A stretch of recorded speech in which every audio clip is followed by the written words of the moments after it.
Dreamland, a program dedicated to an examination of areas in the human experience not easily nor neatly put in a box. Things seen at the edge of vision, awakening a part of the mind as yet not mapped. Yet things every bit as real as the air we breathe but don't see. Please join us again next week at this time for Dreamland.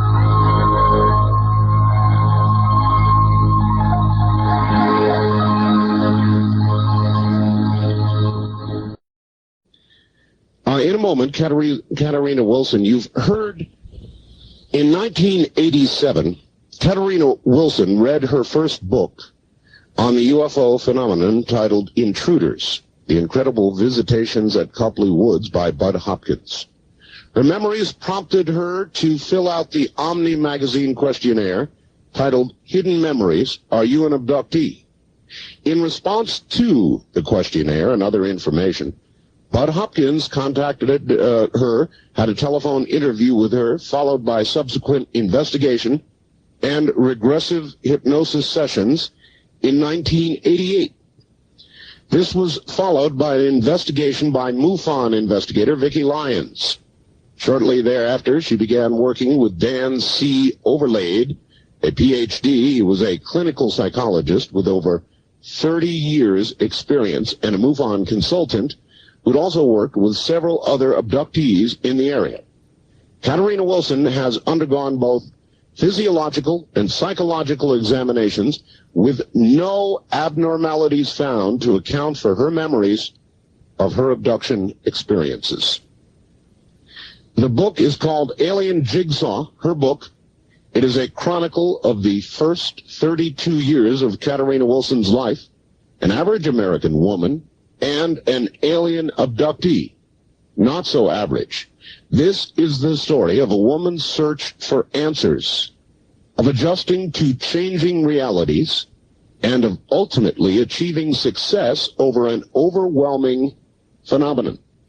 In her quest, Katarina has, I believe, interviewed or investigated over 100 additional abduction cases. And in a moment, Katarina Wilson.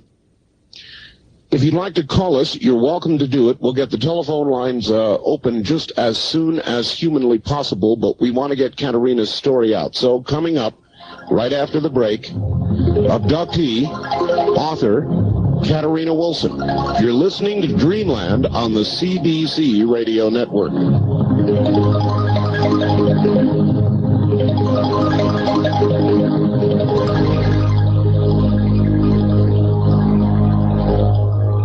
With your calls to Dreamland with Art Bell from the Kingdom of Nye. It's always that one. Welcome back, everybody. I'm Art Bell, and this is Dreamland. Throughout Sunday evening, we will be here. And now, from, I believe, in the Oregon area, it's area code 503, so that must be her home. Here comes Katarina Wilson. Katarina, welcome to the program. Hi there. Hi. It's great to have you. I understand, Katarina, you've got some good news on your book, and nobody else knows about it yet, so I thought we'd start there. Oh, yeah. The Alien Jigsaw. What's happened? Well, I just got word that Barnes & Noble wants to pick it up, and so we think it's going to be in bookstores everywhere by Christmas. That is wonderful. Yeah. They must have a very high opinion indeed of it to pick it up, and of course, as you point out, it will be everywhere. Well, it certainly is a nice Christmas present. It sure is. Congratulations, Katarina. Thank you. You are in Oregon, is that correct? That's right, Portland, Oregon. Portland, all right. Mm-hmm. For us, KEX country, we call it. Okay. That's your radio station in Portland, right, KEX. Right. Katarina, I like to be able to allow my guests to unfold their story their own way. So how in the world did all this begin for you? I mean, there you were leading a normal life. Well, we think I was living a normal life. Actually, I had quite a bit of memory since the time I was 6 years old, and I managed to kind of put things on the back shelf as they would occur.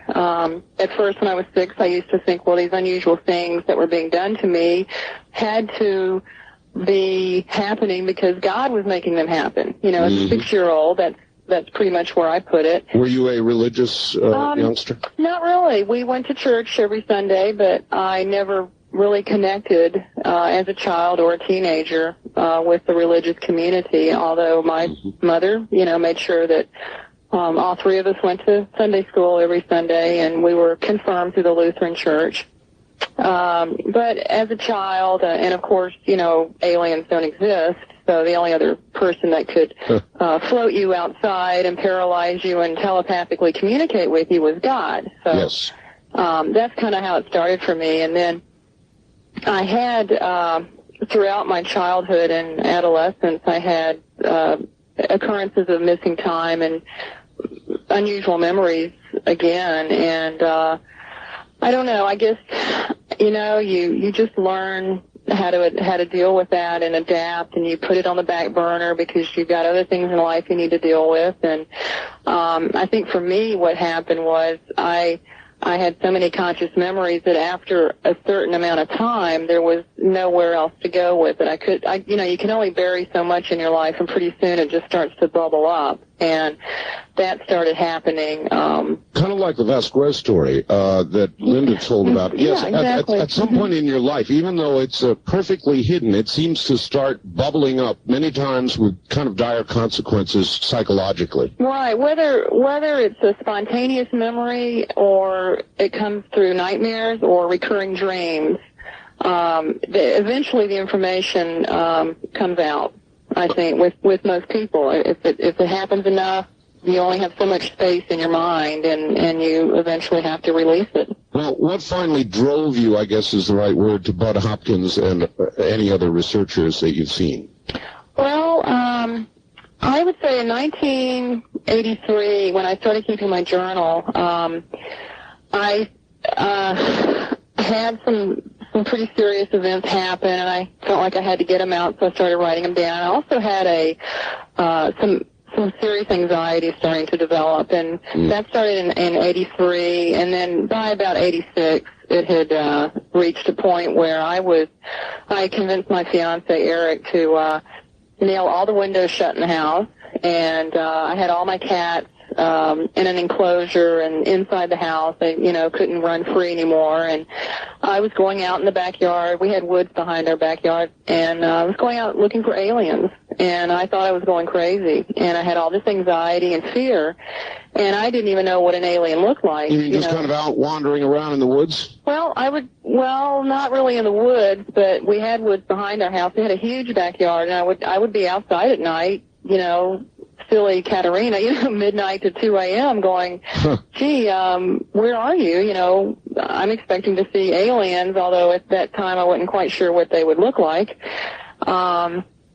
And so that was 86. And 87, I was in a bookstore, and, you know, I picked up this crazy book about UFOs called Intruders, and I started reading it, and my God, you know, it was like reading a story about myself. All right, there's something I need to understand. Before we get to that portion, Katerina, you say you were out in the woods, you were plagued. What exactly had happened to you to bring you to this point, or what did you think had happened to you at that point? Well, I was constantly looking up, expecting to see a UFO. I'd had a sighting when I was 16. I had a pretty clear sighting of 3 hamburger-shaped craft. They were silver with yellow, red, and blue lights around the midsection. My mother, my brother, the people I was babysitting for, and several of the children in my cul-de-sac that I lived, you know, the street I lived on, they were all outside, and it was very late, between midnight and 2 a.m. again, and we had this sighting. And the interesting part about that is, at the end of the sighting, I mean, to me it lasted 45 minutes. I was the only one out there at the end. At the beginning, we were all out there together. And my feeling when I saw them was a confirmation of familiarity. It was like I had always known about them.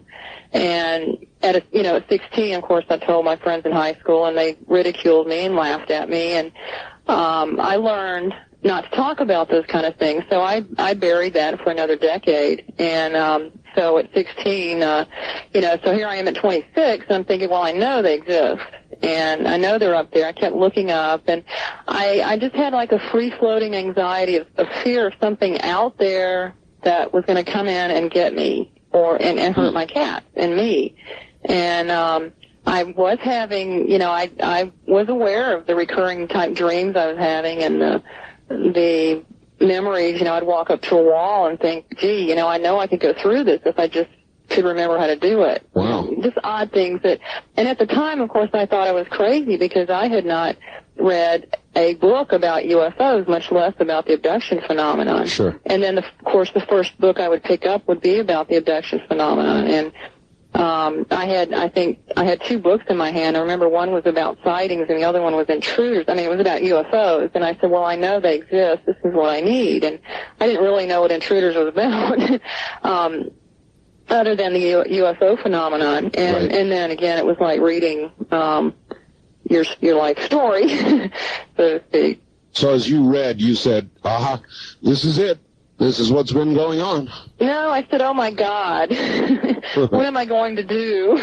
And I actually gave the book to my fiancé and said, I want you to read this. And I just kind of, put my head down and said, we'll just wait and see. And he finished it, and we just looked at each other. We didn't really say anything, but we looked at each other, and it was kind of a sad, intense moment.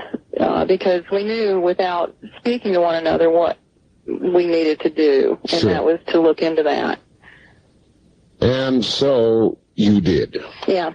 And how did the research develop? In other words, I guess it was Bud Hopkins, right? Right. All right. How did Bud handle it with you? You talked to him once by telephone, then what? Yeah, well, I filled out the Omni questionnaire, and I couldn't just say yes or no and circle the answer. I had to go get my journal and write down all these things that, for each question I gave him about 5 pages, which I think any abductee that goes through this awakening and has somebody finally for the first time in their life they can talk to about this will know exactly what I'm saying when somebody asks you a simple question and you can talk and write, pages and pages about that. So I ended up having to bind the material I sent him with the questionnaire, and I thought, well, this guy, first of all, I don't know who he is, and second of all, when he gets this, he's going to think I'm nuts. And my fiance, husband now, Eric, insisted that I mail this to him, and I fully expected the men in the white coats to show up at my house and take me away when he got it. And I remember sending it to his house. I didn't want to send it through Omni because I didn't want anybody at Omni magazine to read this stuff. I sent it to his home address. And then he called a couple of weeks later and conducted a pretty lengthy telephone interview with me and said, well, I'm going to be in town and the spring, and I'd like to get together with you. And that's when he did more, face-to-face interviewing, and that's when I wrote that infamous list of good and bad qualities down that he put in the introduction. I had forgotten all about that I'd ever written that down for him. And we did 2 regressive hypnosis sessions in a weekend, Friday and Sunday. Right. And Eric was always present during those, and not a lot of alien information. Well, no alien information really came out in the regressive hypnosis sessions. But what he was able to do was to break through some kind of mental barrier that either my unconscious mind put up, or the beings, alien beings themselves, imposed on me not to remember. And by going through these hypnosis sessions, I was able to look at a couple of areas of my childhood that were questionable. Although no alien activity really came out, he did break through that. And wow, the weeks after that, it was just spontaneous memories, things. It was just like somebody had opened a door of a big, filthy, cluttered closet, and so I opened the door and all this stuff could fall out. It all came crashing down. Yeah. All right. Well, I guess that's the meat of it then. What in the world surfaced, what did you suddenly remember? What has happened to you, Katerina? Well, I figured out pretty quickly that, you know, a lot of the memories that I had been holding in and denying, like the childhood experience that you know, from the best that I can remember to happen when I was 6, that, you know, this most likely wasn't God that did this, that there was some other intelligence at work, and well, specifically, that did what? What were your memories of? Well, yeah, the memories were of flying, seeing the road below me and flying through the air, floating, not having any clothes on and floating, and having a telepathic voice inside my head, somebody communicating a very important message to me that I was not able to remember, but I knew that it was more important than anything in my life. Seeing like a hybrid, what I call a hybrid type being, wearing a white lab coat, telling me that after this little mark on my arm healed, that I'd have a little hole there. All right, and, you know, things like that. Just unusual people telling you things that really happen. You know, you'd wake up and they say this is going to happen. You wake up with this scoop mark scar, and there it is. Scoop mark. All right, Katerina, I want to find out more about that. Hold on just one moment. We'll be right back to you. My guest is Katerina Wilson, and her book is The Alien Jigsaw. The most important... Yes. On your... right arm. And, well, just missing skin or, you know... Well, yeah, what happened was, my memory told me that there was a doctor, vague-looking face, but definitely humanoid, and he had on a white lab coat, and he had performed something, he did something to my arm. And he said, well, you know, tomorrow, when this heals, you'll have a little hole there. And I detected a little smile, and I smiled, and I said, oh, well, that'll be neat. You know, I was a kid like 8 or 9 years old, and I thought that'd be pretty neat to have a little hole in your arm. And the next day I had this little scab on my arm, and it healed just very quickly. And there was like what I described to Bud Hopkins, my scars. He said, you have any unusual scars? And I described mine as looking like craters on the moon. And I said, well, I have these little scars that mine look like little craters on the moon. And this is what, you know, the one on my arm looks like. It's in the photograph in the book. And what I did the next day, of course, was I wanted to show my mother. And I went to my mother and said, oh, look, isn't this neat? And I want you to see this little hole in my arm.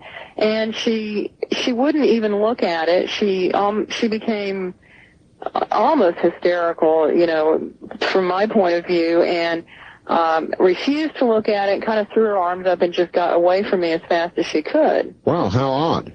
So I thought, well, gee, that's strange. And perhaps from her response, I spent, I even try to cover it up today, many years, you know, 20 years, trying to hide that little scar from people because I was kind of embarrassed for it to be there. Have you ever asked your mom why she reacted that way?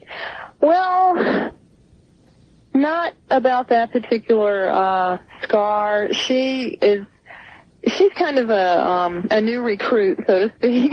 I see. She is still reading my book, which she's finding quite interesting, and so we're taking the questions slowly. She's about I think a little over halfway through the book, so we'll get to that. Okay. How many of your memories, Katerina, are now vivid? All of them. All the ones that I talk about and write about. Yes. Are vivid. They are. When I talk about an abduction experience in my book, it is as real as my waking reality.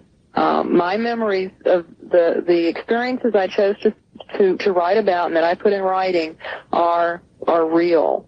If I have a vague memory, it was not. If you know, my vague memories and vague dreams were not published in the book. I have a lot of that, but what I wanted was the ones I was absolutely certain about. All right. Yeah. All right. Well, then give me some of those that are very specific, because what you described when you got your scoop mark, for example, where were you? Were you taking to a craft? What kind of a craft were you in? Who was this doctor? Was he, you said, vaguely or fairly humanoid? Or Well, that particular experience, the only part about that one, and that one is not in the book, the photograph is in the book, but the part I remember about that really happened in the house. It was after I'd come back to the house, and we were facing one another, standing in my den of the house at that time. But I, can go back, and there is a hybrid being that I call the doctor, that I have a picture of in the book that I've seen several times. He told me he had been visiting me since 1965, which was when I was about 5 or 6 years old. I was born in 1960. And the crafts, the ones that I see him in are usually very, very large. Some people will call these motherships. I refer to them in the book sometimes as 3-story malls, which is probably why I hate going to the mall. And but they're again, this particular craft is large. There's usually a hospital or clinic type portion to the craft. Very wide hallways, curved walls. Sometimes there's sloping walkways within the craft. In the hospital-like areas, there are clinical hospital rooms. They're usually fairly bare. There's maybe a bed or a glass box. Very similar to the descriptions given by other abductees. Yeah, and like the glass box situations are usually during the presentation of infants and children. They present a lot of these babies and infants in glass boxes. And that was a very vivid experience with the doctor. He was presenting me this black infant in a glass box and told me that this was my baby. And it was a black child. It was a black child. Well, actually, he told me it was mine and Eric's baby, which that is what really got me, because we're both white, and I logically didn't know how we could have a black child, so I left the room and went walking through the ship to another room, and which is something I think Forrest Crawford found very interesting, that you seem to get to walk around the ship, Katerina, and not everybody gets to do that. Did you know that? And I thought, well, no, I'm always walking around the ship because I'm always doing something I'm not supposed to be doing with and I usually leave the room or get irritated with them or something. And in this case, I got irritated and thought, well, they lost my baby. Right. I said, well, hospitals are always losing people's babies. Where did I get that idea? And so I went to another room, and there was a human woman lying in a bed, and there was another glass box, 2 to 3 feet square. And she had a child in her box, and I picked him up. He had white hair, and I picked him up, and he opened his eyes, and they were golden eyes. Wow. And I always called him the golden-eyed boy. But he seemed to have a neurological problem and was very, very sick. And, of course, I decided, well, he has golden eyes. He can't be my child.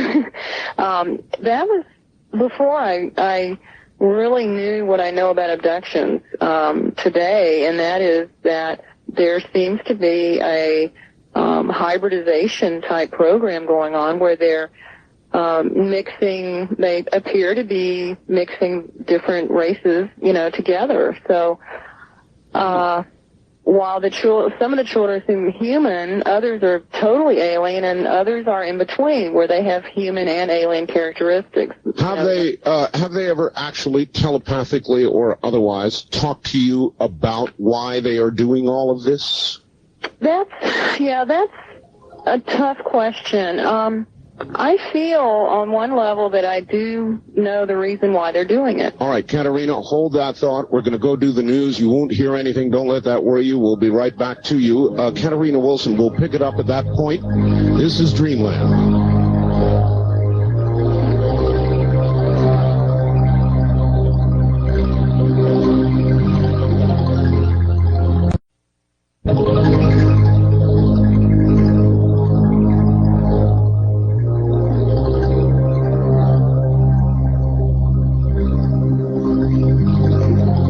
This is a pre-recorded previous previously broadcast Kingdom of program. Nye. We continue with your calls on Dreamland with Art Bell.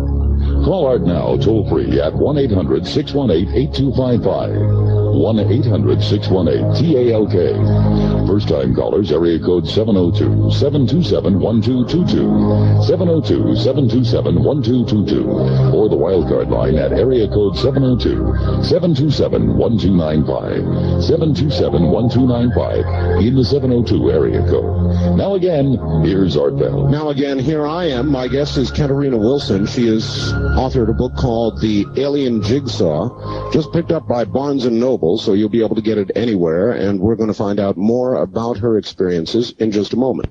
Back now to Katerina Wilson. Katerina. Hi. Hi. All right. So you think that there's some sort of genetic motive, motive behind all they are doing with human abduction. Is that correct? Well, not just a genetic motive. I think I may have left some of your listeners hanging. I was going to say I feel as if I've been told why they're creating these children, but I haven't been allowed to remember it consciously. I think that there is some holding back of information by the aliens themselves for whatever their purposes are. But besides the genetic factor, I think that, or maybe because of the genetic factor in the creation of these other beings, beings, I think we, have to look at the type of psychological testing they're doing with abductees, the other types of physiological tests, and perhaps hindrances of, maybe creating problems with people, severe medical problems with people, and perhaps even curing other problems.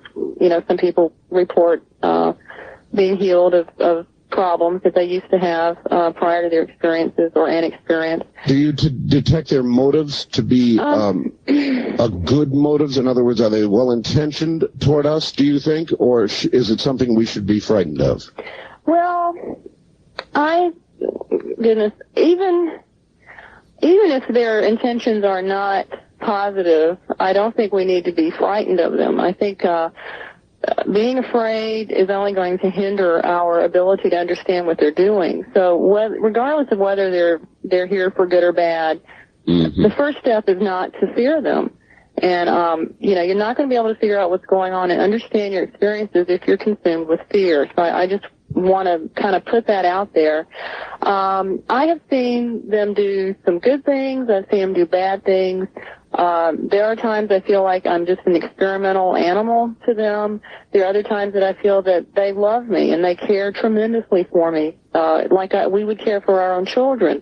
And I've kind of, I guess I'm speculating, or I'm just basing on my own experiences here, that since I've seen so many different types of beings, they're obviously, they have different agendas, and I think there are some here that care about us more than others. And I'm not trying to back out of that question, but that's what I've seen. I understand. There are some very loving, wise, spiritually advanced beings, and then we have things like animal mutilations going on. I know. Any way you look at that is not positive. So, we're having a lot of different types of activity, and I think we have different aliens with different agendas, and we need to figure out, as much as we can about all of them. Well, I don't know. The animal mutilations may involve environmental research. Right. People have talked about that.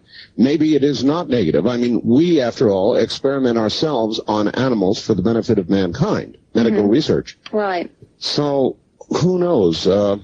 Have they ever given you a message for us?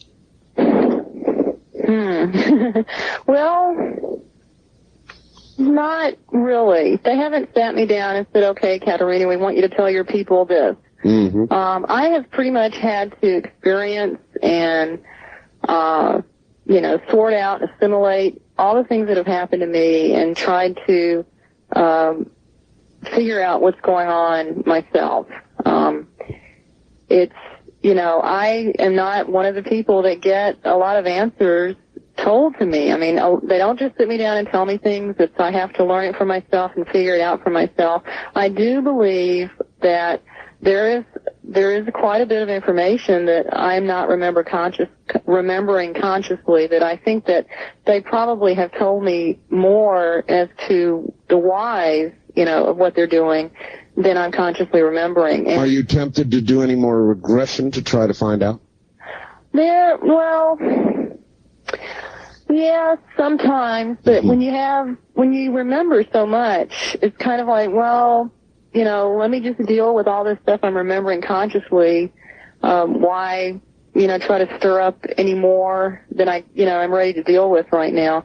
I am pretty confident in the conscious memories I have. I'm pretty darn good at just, disseminating what is a screen memory, what was camouflage, what was the theatrical scenario they were doing, and a straightforward, abduction, this was an experiment, this was a test, this was a screen memory, that kind of thing. I've really learned to discriminate between the different types of experiences. And then, of course, when you do get the screen memories, or that you've had an experience and you don't remember anything, that is really frustrating. And, perhaps hypnosis would help there and perhaps not. My hypnosis sessions with Dan Overlaid revealed some new information, but not a lot, not very much at all. And we basically rehashed a lot of what I had already written down in my journal, because I've been keeping the journal, and it was important for me to document everything I remembered prior to going through hypnosis. All right. I know that you've done some very interesting work in one rather sensitive area. I guess if we're going to follow on this this business of genetic experimentation, and I know that aliens have been said to collect ovum and sperm and all the rest of it, and you tried to relate the times when you were abducted, or I suppose when others have been abducted, to your menstrual cycle, didn't you? Right. Yeah, the research I did in the researcher supplement was because I was one of these people that had a lot of monthly pain, and it was pretty much debilitating for me. So there was no doubt in my mind, that for my life, my life kind of revolved around either my migraine headaches or this other aspect of being a female. And so there was a lot of documentation done, with that for medical purposes, and so it was easy for me to correlate when my experiences would happen as to the time of the month that they would happen. Okay, what did you discover?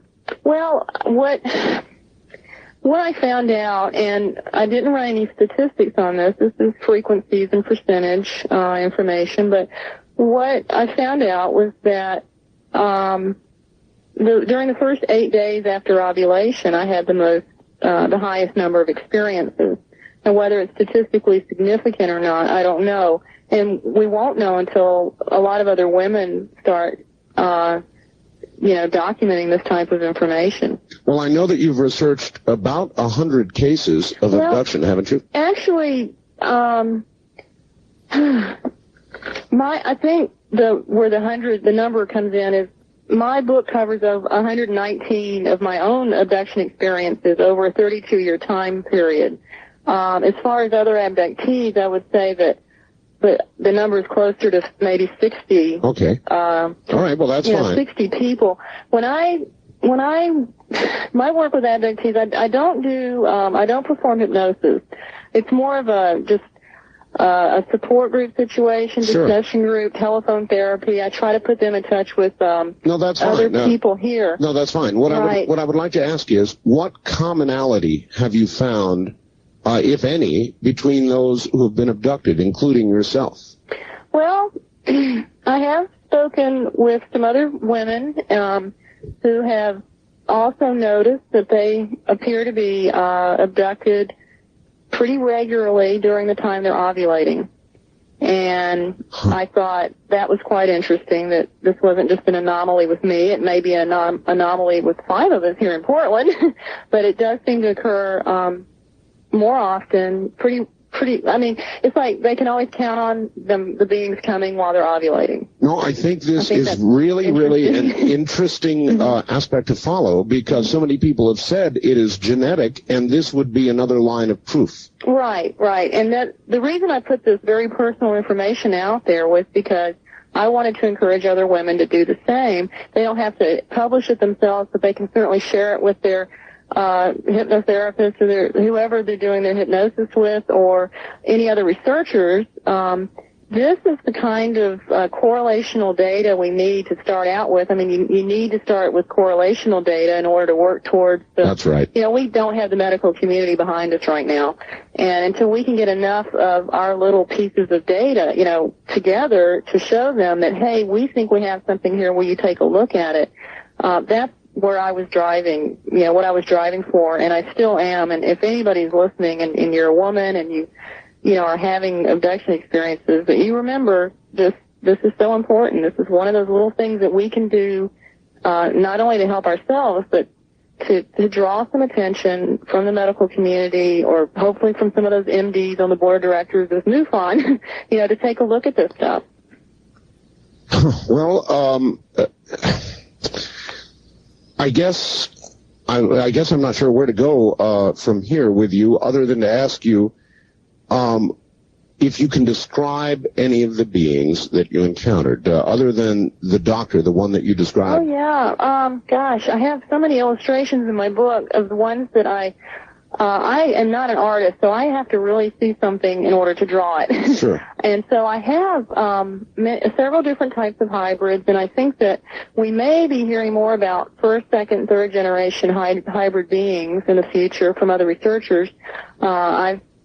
I'm pretty much sure that I'm seeing hybrids with very human characteristics and, to more alien characteristics, and I'm speculating that maybe we're having a first, second, and third generation hybrids here, that they are becoming more and more like us, maybe, or, perhaps so much like us that we can't really distinguish them from from us. Do you think they're down here walking about? I think it's possible, yeah. I think it's probable. Probable, yeah. And that's not something I say lightly. It's something that maybe 3 years ago, if somebody had said this to me, I would have said, no, I don't think it's probable. But the different types of hybrids I've seen and how human they can look is just, and other people, describing the same types of beings, I think it's probable. All right. And I've seen 4 different types of beings that I would classify as grays. Very short, 3-foot tall, floating gray skin being, to a 7-foot tall gray being with the big head and the big round black eyes.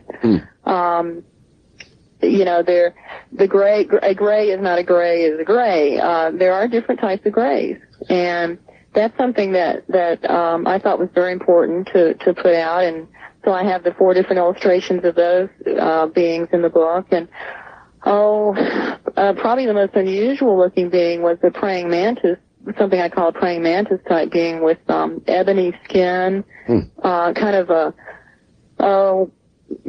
maybe an exoskeleton, but when she walked, she kind of, I guess her back was at about a 45-degree angle, and she would kind of rock back and forth as her legs would move.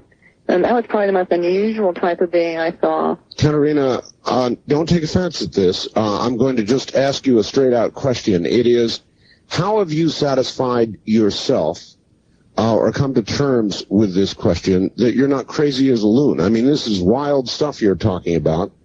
How have you satisfied yourself that this is real and not a concoction of your mind? Right. Well, what I had to do was play by the same rules that everybody else has to play by, and that was that because of my migraine headaches partially and because of my abduction experiences, I've had a brain CAT scan, a CAT scan of my sinus area. I've had a complete psychological evaluation with a psychologist that did not believe in UFOs and a psychologist that did believe the possibility of the, well, I guess Dan Overlay believed that the phenomenon was real, so we'll say he believed in it, and then the other doctor did not believe. Yeah, and for the sake of the discussion, his conclusions are perhaps more interesting. The one who did not believe. The one who did not believe,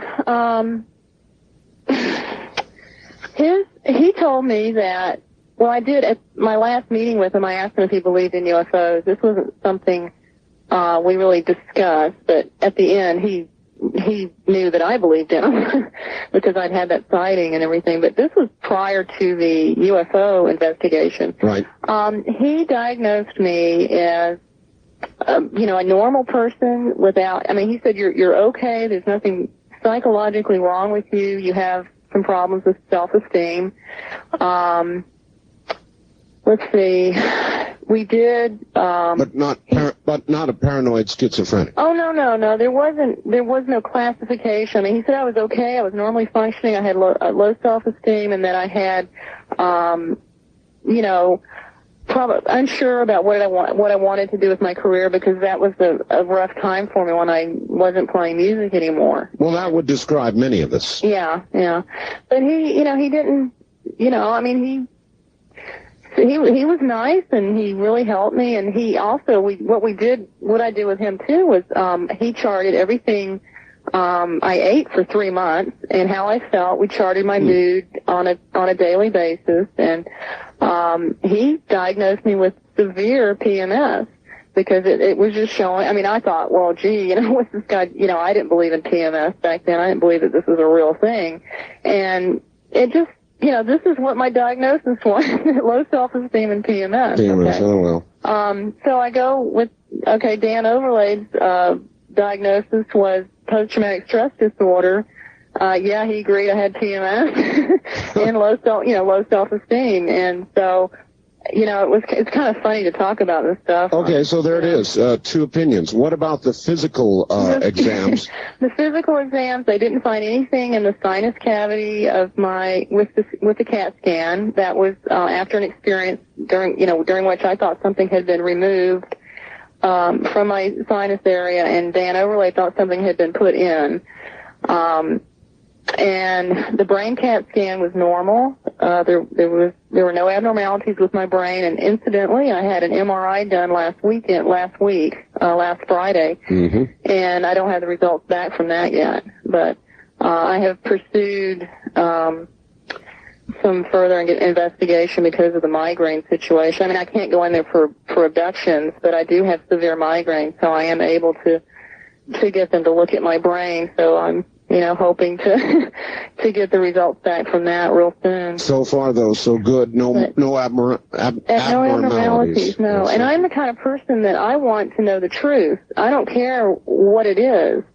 I don't care if the truth one day, 20 years down the road, we find out that this was all chemically induced by the brain and you had the scars because of stigmata, Yeah. I mean, I want the truth. And right now, I believe that the alien beings are real and they are interacting with us.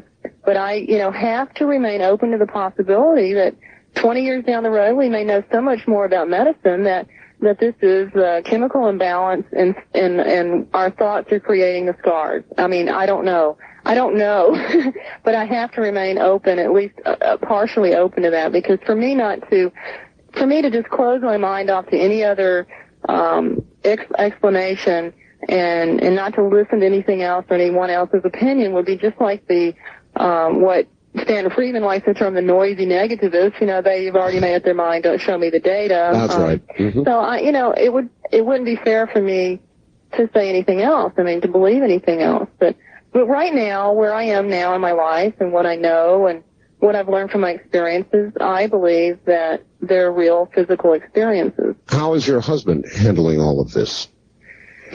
Well, he's a wonderful person, and I don't know, I feel very lucky. He's had his own experiences. He doesn't care to pursue an in-depth investigation about his own involvement. He does have his memories and deals with them in his own way. I've had a lot of people like you tell people when I ask for other people that have been abducted, I asked, should these people investigate what they think is an abduction in their own life or multiple abductions? And a lot of people like yourself have said, no, unless it's bothering you to the degree it's disrupting your life, don't do it. Right. I agree with that. It's the old saying, if it's not broken, don't fix it. If you're not having problems and you don't have memories, and then they're not, if your missing time isn't bothering you, then congratulations, I'm really happy for you, and get on with your life and live it to the fullest. That's how I feel. All right, missing time, that's another good topic, and we'll jump on that in just a moment and begin to open the telephone lines. Katerina, hold on just a moment. My guest is Katerina Wilson, and she has been abducted many times. If you have questions for her or about abduction or one of your own experiences, we're going to open up the lines in just a moment. Stay right where you are. This is Dreamland.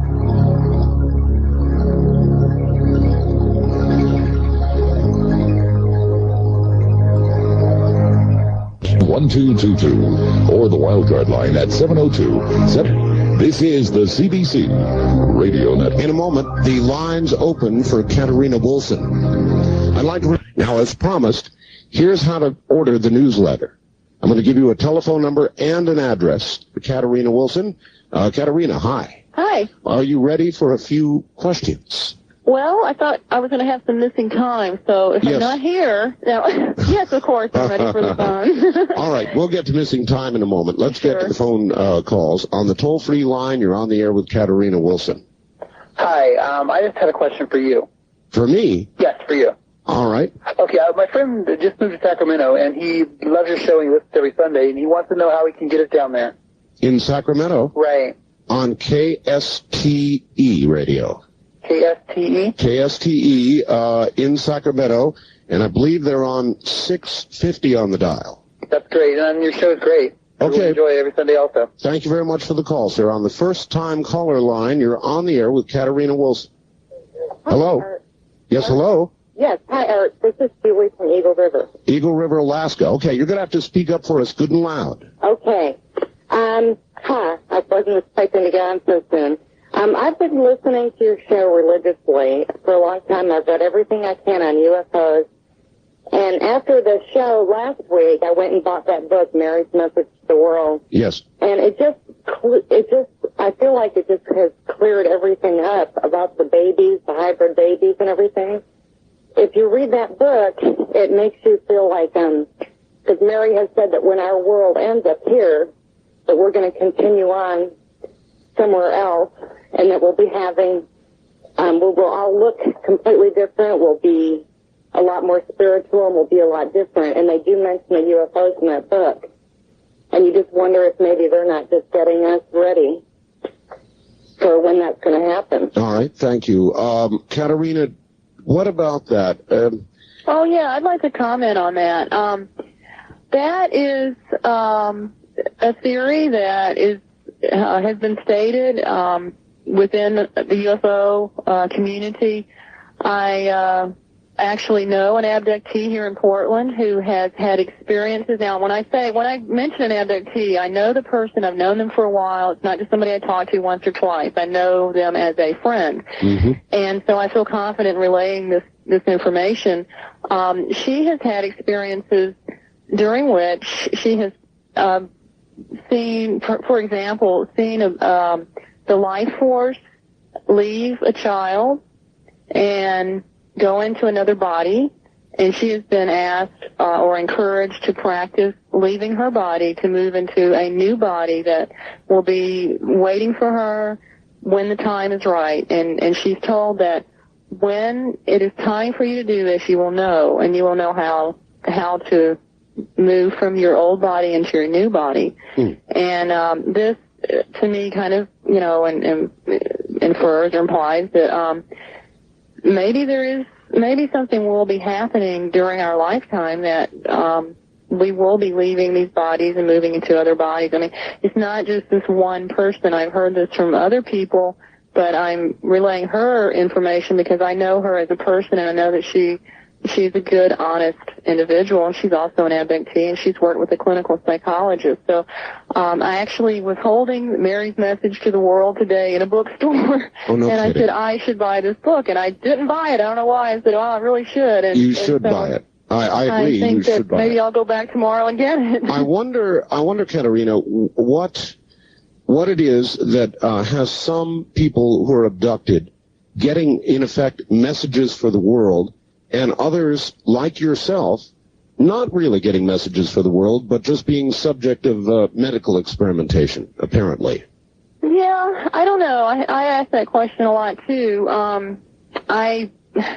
Myself, I've had an experience after both of the books were published. This year, I saw a gray alien and a blonde child sitting side by side, and I watched the life force of the gray alien go into the blonde child. Where- The little blonde boy looked like he was about 5 years old. Where was this? This was on a ship and behind a glass wall. I was on one side of the glass wall. They were on the other side of the glass wall. And after the life force went into the child they were sitting down. He stood up, and then he teleported himself. I mean, with thought. I knew that with thought he was floating himself, and he went into this little playroom, and he was floating. And I thought, my God, these beings are telekinetic. I mean, they can teleport themselves. And it was just phenomenal to see this. But I also felt, from my point of view, I felt a great sadness because the life force left the gray alien. I mean, he died. And I felt really sad, but then in another way, I think that maybe I just didn't understand. I need to understand more about this. Was the young boy human? The young boy was, I would say, humanoid. I don't know if he was, certainly wasn't human because he could float. I mean, he could, at will float himself around. Well, I meant physically in appearance. Physically in appearance, he looked human with the exception that he had a very muscular upper body. He was about 5 years old, and he had a muscular upper body. And you saw the life force of the alien, the gray, leave that gray's body and go into the young 5-year-old boy. Right. That's right. A little frightening, Katerina. It was very sad for me. I felt great sadness during the experience and the following couple of days. And I just hope that it was, a volunteer thing, for the gray. I hope he volunteered to do that and was not forced. Well, I guess it occurs to me a long way, but if that was a human boy, Katerina, he in effect is now possessed. Well, it didn't seem. Well, the way I look at it is, if the soul is eternal, which I believe we have a soul, and I believe the soul is eternal. For instance, each time we come back to this planet, we know we live in a human body or a physical body, and if we come back more than once, then we're going to need more than one body. So, we're getting a little more into reincarnation here than perhaps what we're talking about. But Are you a believer in reincarnation? Yes. In that respect, that I believe the soul is eternal, and that part, the life force of the individual continues, whether you're in this physical body or not. All right. In that respect, I do. All right. On the toll-free line, you're on the air with Katerina Wilson. Hi. Good morning, Art. Good evening, Art. This is Leonard in Albany, Oregon. Hello. And I have a question for Katerina. Is that how you say it? Yeah. Yeah. I've always wondered, is it possible, if you haven't ever met any of these alien peoples or anything like that, is it possible for you, if you have a desire to get in contact with them, to contact them without them contacting you? Well, I certainly have had my moments where I wanted to relay information to them, and I explain in my book, and I know other abductees have explained that they can sense when the beings are nearby.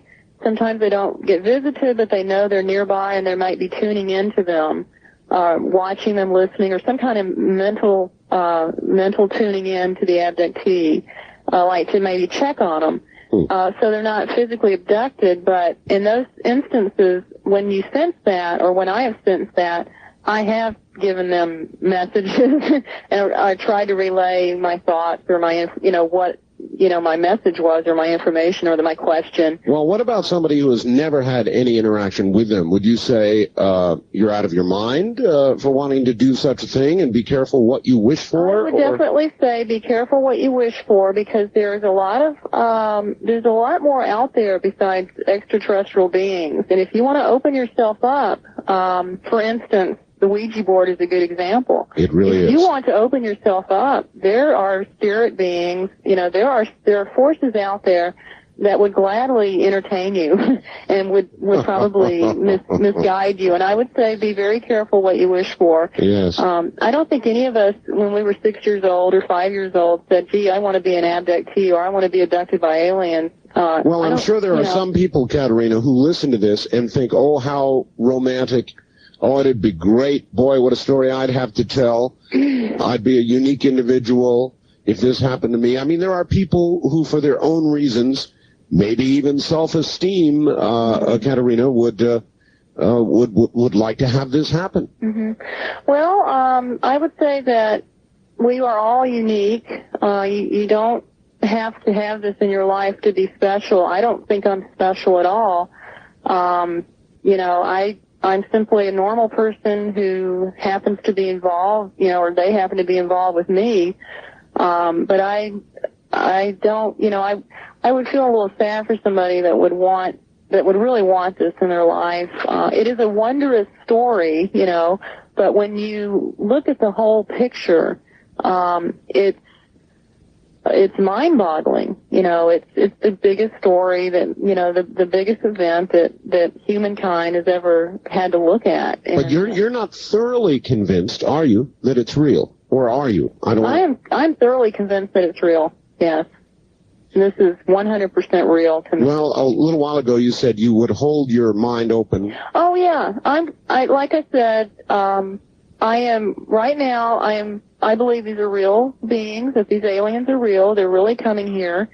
But I can't totally close off my mind to the possibility that one day, as we learn more, about our minds and how the brain operates, because we really don't know that much about the brain, who's to say what we're going to learn? That really is the truth. Yeah. And that's something that, maybe it's just this little window over here with this beam of light shining through that, it's just this little bit of belief that we're going to go in that direction, but I still have it there. It's not, I just can't totally close off my mind to that possibility. Well, it's called an open mind, Katerina. Yeah, I guess. On the wild card. Right, yeah, really, I believe that this is a real phenomenon affecting us worldwide. Good enough. On the wild card line, you're on the air with Katerina Wilson. Hi. Hi, thanks for letting me be on. This is Carol up in Mount Shasta. Hi, Carol. Two things, Katerina. One, I'll take my answers on the air. I have a feeling that there are more walking about among us than most would suspect. So my question is, how many millions are weaseling their way into our society? And the other is, I'm kind of appalled at your lack of horror. I mean, you're being used as an experimental guinea pig. There's mixing and matching going on by strangers that are messing up our airs, and I, for one, don't like it. I want someone in contact with them to say no. All right, a good point. Questions first. How many millions do you think are walking among us? Is it millions? Is it a few? Is it increasing numbers? What do you think, Katerina? Well, this is purely speculation on my part, and, I really don't know. I don't think it's millions, but, what do I know? I think that there are probably, I would say, out of the choices, I would say increasing numbers. Increasing numbers. Yeah, I would say increasing numbers and leave it at that, because I don't really know. What makes you think, Katerina, that we are not being, in effect, slowly, it's a horrible scenario, but we are not being slowly replaced as the gray replaced or joined the life force of the 5-year-old boy you talked about? Well, when we talk about the existence of a soul, God, can create many, many different types of beings, not just human beings. I think that the mixing is probably, perhaps there are alien souls incarnating on the planet, into this earth plane, if you will. And I don't see anything wrong with that. I mean, who's to say that I'm not an alien soul? Who's to say that I don't really belong here because of where my soul originated? Nobody can really, that's not fair. That kind of walks us into the second question about your apparent lack of horror at what's going on. Now, you do seem fairly comfortable about this, even at times almost joking about it. How come? Well, my rule is it's okay to laugh at myself, laugh with myself. I never laugh at other abductees. I don't do that. So I have to be able to laugh at myself because it is very difficult. It is very painful sometimes. Not physical, just, physically. So then there's physical pain. Okay, so is this a protective reaction on your part, Katerina? Well, I try to stay balanced and focused. And yes, it is very hard. And yes, I have my bad days. I get down about this. When I think about what they're doing, what they're creating, I think about the babies. It hurts. It's painful. I don't like it. But on the other hand, I would like to invite human beings who are listening to consider what we are doing to animals, and let's see how they feel about their position. We don't know for a fact that animals are not conscious, don't have a soul, and I think that, how can we be so mad at what the aliens are doing when what we do to animals is, much, much worse than what has been done to me. All right. On the wild card line, you're on the air with Katerina Wilson. Hi. Hello, this is Fritz from Phoenix. Hello, Fritz. Well, Katerina, it's a pleasure to hear how well adjusted you are to the abduction program. You really are natural.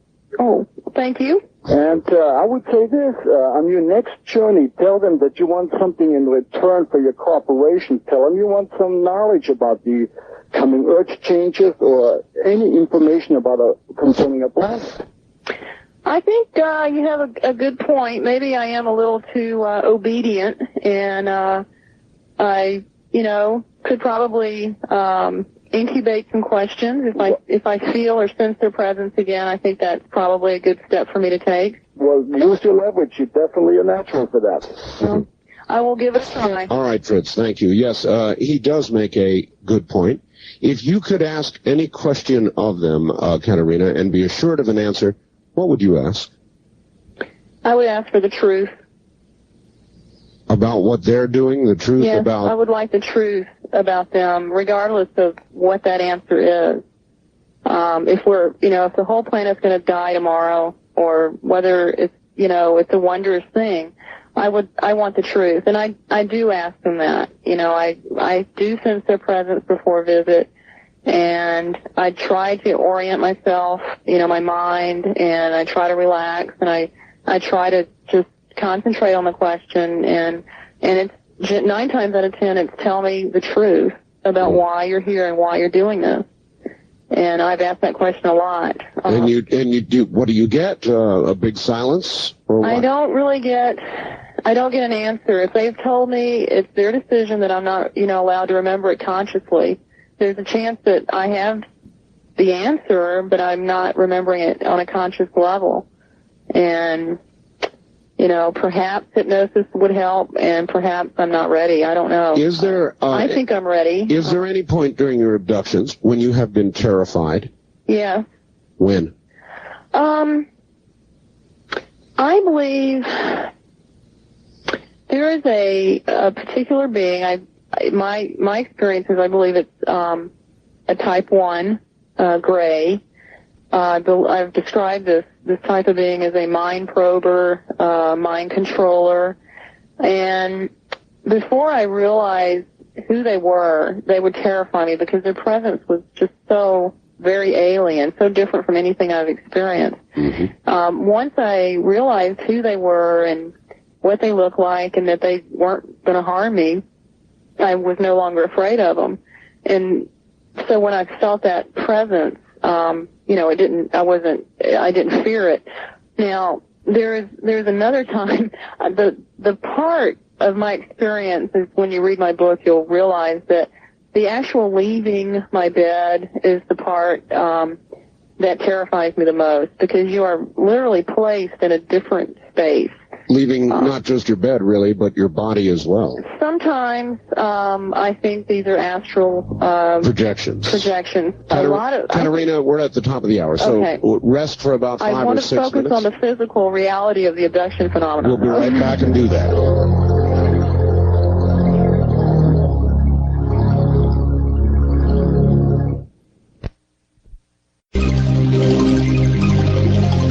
This is a pre-recorded, previously broadcast From the program. Kingdom of Nod, we continue with your calls on Dreamland with Art Bell.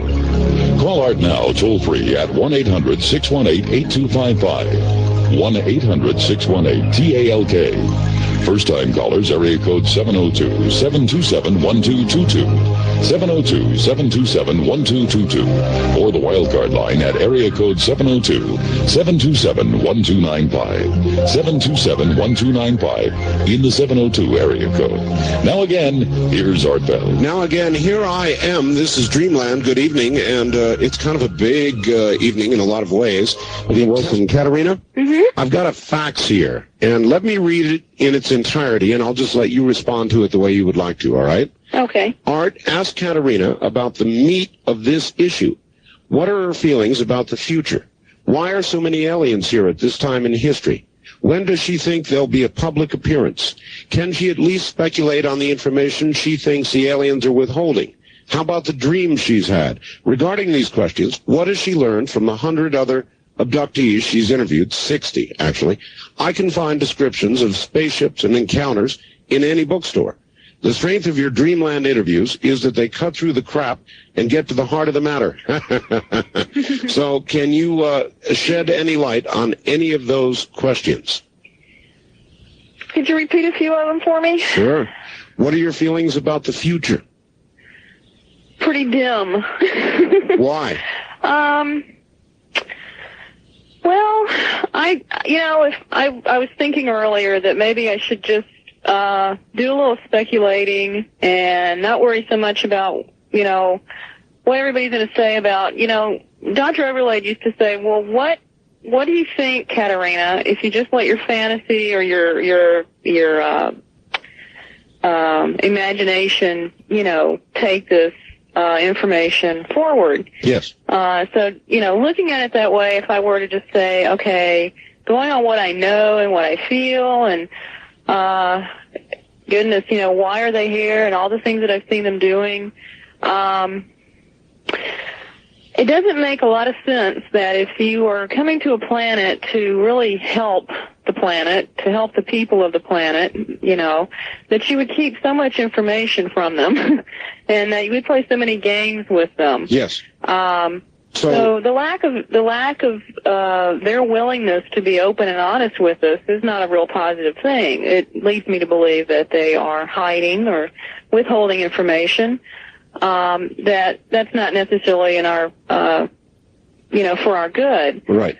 Now, on the other hand, if there's some catastrophic event that's going to happen that they can't keep from happening, let's say an asteroid's going to hit the planet and there's nothing they can do about it, and generally when we have large asteroid strikes, that pretty much wipes out everything. Then, if I were an alien race of, perhaps scientists, just some of these beings are, I'd probably want to salvage what life I thought was important, or what life I thought I could manipulate into being what I wanted it to be. You feel something like that is on the way?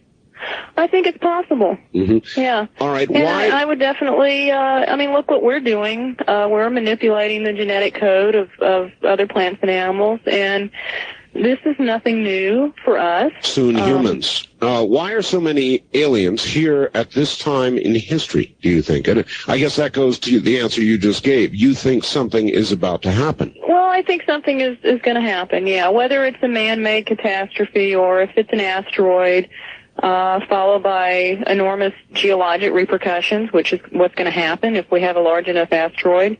And I'm not talking about this because Without Warning was on last weekend. This is something I published in my book in March, way before the movie came out. I think that, you would want to take samples and representations of the life on that planet and perhaps put it back in a million years in some other form, or put it on another planet or in a laboratory for that matter. So, I kind of, back when I really didn't know anything about abductions except that I was involved and, oh my God, I got to figure this out. My first thought, back in 1987 or early 88, I remember it was in this different house, it was early 88, was, well, gee, this must be what the rapture is all about. How else can you get human bodies off the planet without any trace? You beam them up. So, yes. And I hate that phrase. It's so Star Trek-y, but, when you can move bodies in white light and blue light, when you can move physical objects and change physical objects and change the molecular structure of people and objects, which apparently these beings can do, that's, to me, that, back in 1988, I thought, well, that would explain the rapture, that scenario. And with all the different pieces of information that people are getting and the different forms it's coming through, whether it be a classical, abduction experiencer case or channeled information, we're all getting a piece of this puzzle, whatever you want to call it, and it leads everybody, it's all leading to the direction that some big event is going to happen. I'm not going to say it's going to happen in the year 2000, but I think it's going to happen in my lifetime. I'm 34 years old, and I think that in my lifetime I'm going to see a heck of a lot more changes than what I've seen so far. All right, Katerina, on the toll-free line, you are on the air. Good evening. Hi, Art. Jim in St. Louis. Jim in St. Louis. Yes, hi, Jim. Katerina, I've got a theory for you, and I'm going to run it by you, and I'd like for you to tell me what you think. I recently got done reading a book by George C. Andrews, in which there were, at many different times and places, law enforcement officials were baffled by outbreaks of waves of, child abductions. And I don't mean UFO type thing. They say that statistically there are just not enough clever kidnappers to account for all of the massive numbers of people that are abducted and never come back worldwide, all the missing people. Do you have any opinion as to whether some of these many thousands and thousands of people that are gone or missing could be taken up and just never returned? It's a good point, Katerina. Yeah, it is. It's a good question. I think some of the people that have disappeared may be abductees that were not returned.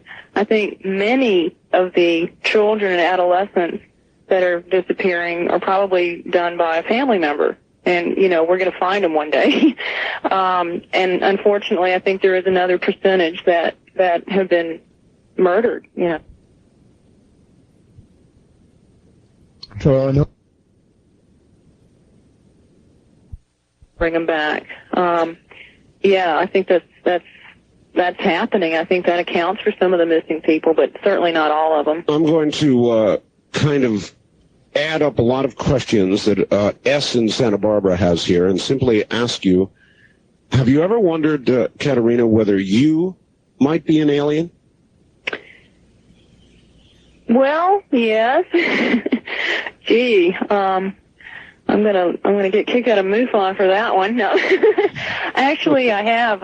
Especially when back in '88, I told my mother that I really thought there might be something to Charles Hickson and Calvin Parker's abduction experience in Mississippi, which was, back when she didn't know anything about my involvement, and this was my way of kind of breaking the subject to her. And I said, and what other people are finding out is that there's some kind of interest in our reproductive behavior by the aliens, that they seem interested in our, reproductive aspect. And my mother just out of the blue blurted out, well, your father was an alien. Your father was probably an alien. And, wow. I guess 30 seconds went by before either one of us said anything, and it was just like, I was thinking, why the hell did you say alien? And alien is not in her vocabulary. I mean, she has never said that word in her life. And I don't know. I have since that time wondered what on earth they could be interested in me for. And that's something, when you're looking at genetics and the unusual pregnancy my mother had with me. And, I wonder if... Unusual, Katerina, in what way? Well, she was pregnant and she had it confirmed. She went in to see her doctor, examinations and everything. And in her third month, early fourth month, she went to the doctor, and lo and behold, there's nothing there. She's not pregnant anymore. She didn't have a miscarriage. Really? And so she thought, well, that's odd, but my mother just was one of those women that didn't question doctors. I don't know how many women really questioned doctors 30, 40 years ago. So a few, I can't remember, 1 or 2 months later, she goes back thinking she's pregnant. He examines her, and she is pregnant. And she's well into her pregnancy. I think she was, again, about 3 months pregnant.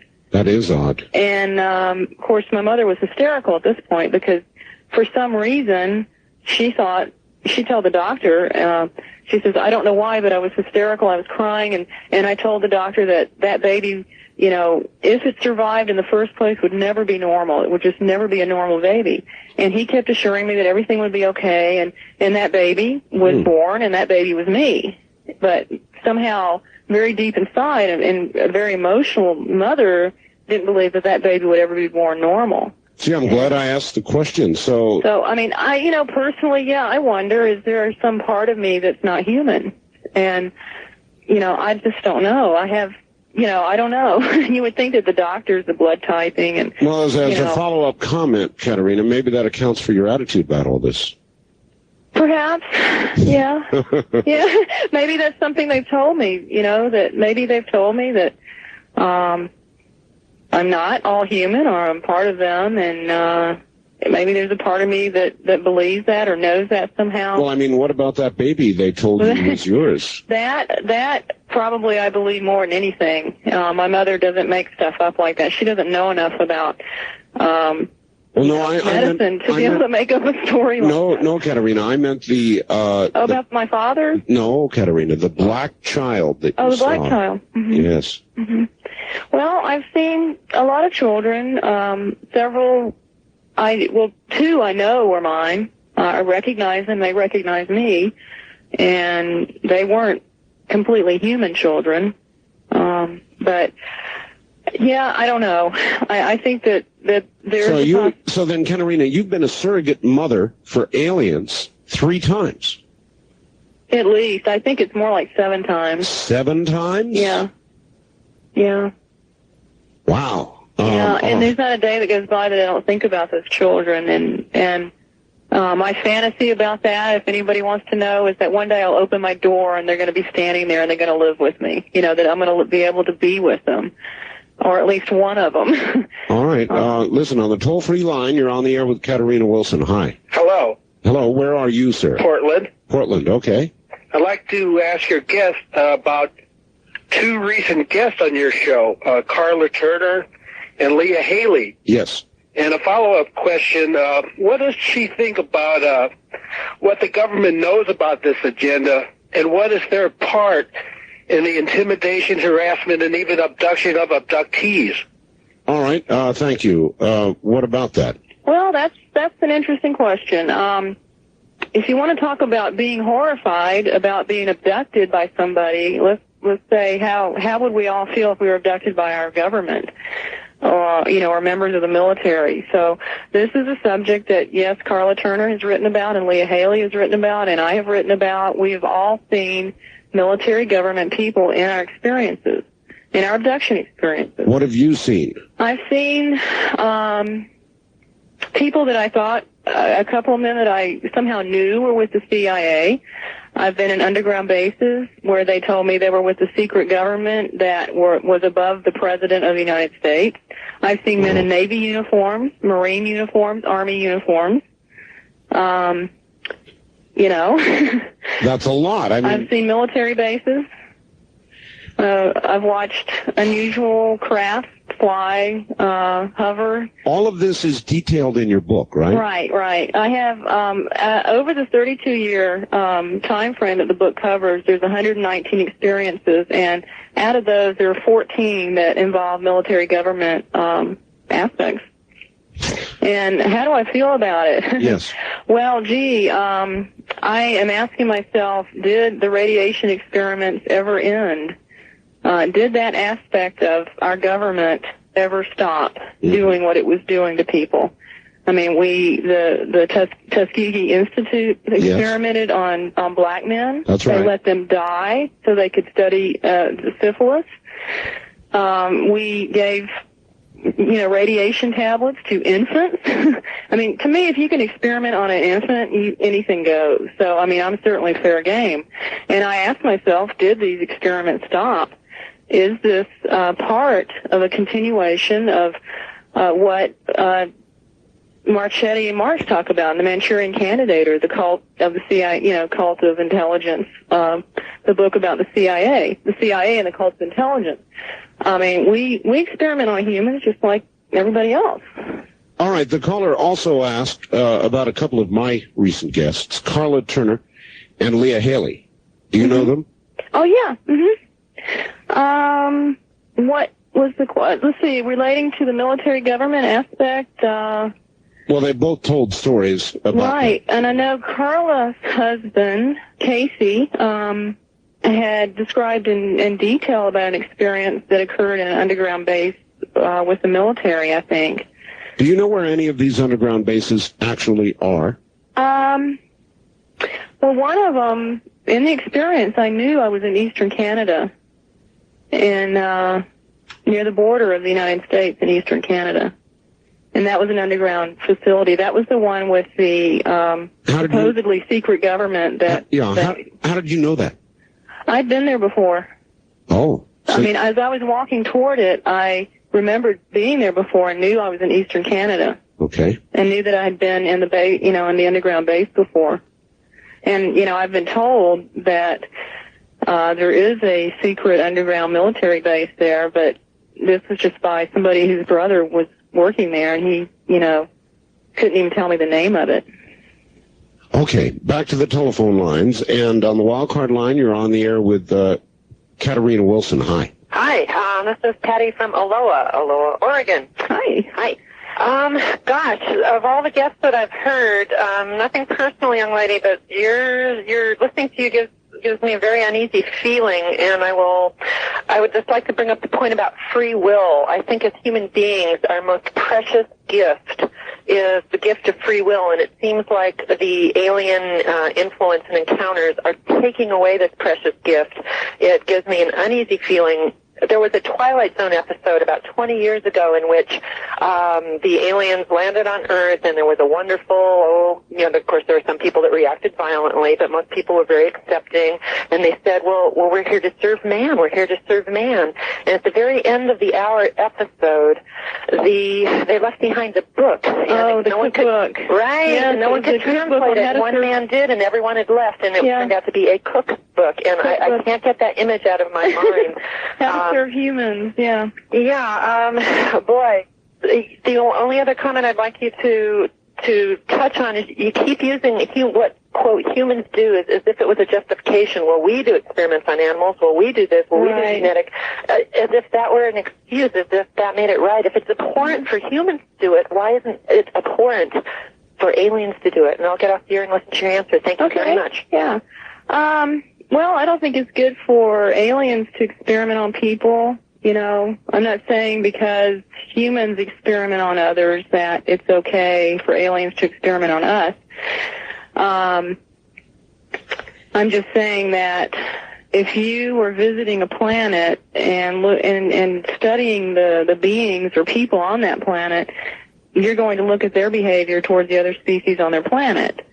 And all I'm saying when I bring that up is, as far as the alien to human, human to other species, is that I'm just glad that I'm not being as treated as badly as I could be treated. Well, I'm not saying I'm enjoying what they're doing. I'm not. Katerina, I almost share her feeling of unease about the way you presented this, and I think I now know why. It's as though you're talking to us, human beings, as though you are yourself a third party. Have you noticed that's the way you present so many things, as though... Well, that is what I feel my role is, my involvement in all of this. And that's the one thing I'm pretty darn sure of, is that, you know, I feel like I'm supposed to be some kind of spokesperson or an educator, and I try to remain neutral, and I try to present both sides of, you know, whatever, of the information that I have. And I try to do it in a neutral way. You know, I can get all upset and hate the aliens and you know, instill a lot of fear and negativity in everybody, but I don't see that as being very productive. All right. Now, as far as the government goes, I'm not by any means saying that it's okay for the government to do what they did and what I'm speculating they might be doing now. All right, Katerina, hold that thought. We're at the bottom of the hour. We'll be right back. Katerina Wilson is my guest, and when I meant as a third party, Katerina, you might think about this as we come back from the break. I meant as a non-human third party. We'll be back.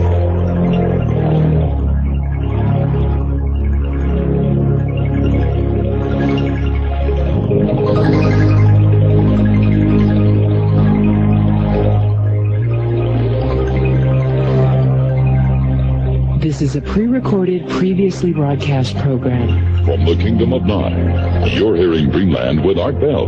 To participate in the program, call toll-free 1-800-618-8255. 1-800-618-8255. First-time callers, area code 702-727-1222. Or the wildcard line at 702-727-1295. This is the CBC Radio Network. It is, and we're interviewing Katerina Wilson this evening. Very, very interesting guest, and this is beginning to head in a direction that is particularly fascinating. We'll get back to her in just a moment. First, a word. Okay, back now to Katerina Wilson.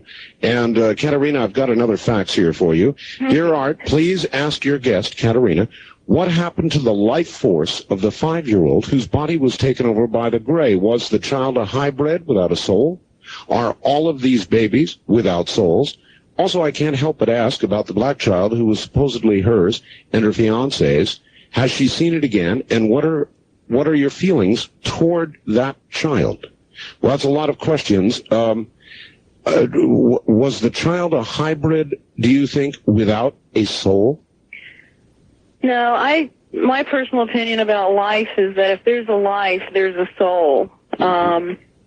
Now, to me, the gray was a live gray, you know, with a life force. The little child was alive. He had a life force. It was almost like a sharing, or like the gray was contributing his life force.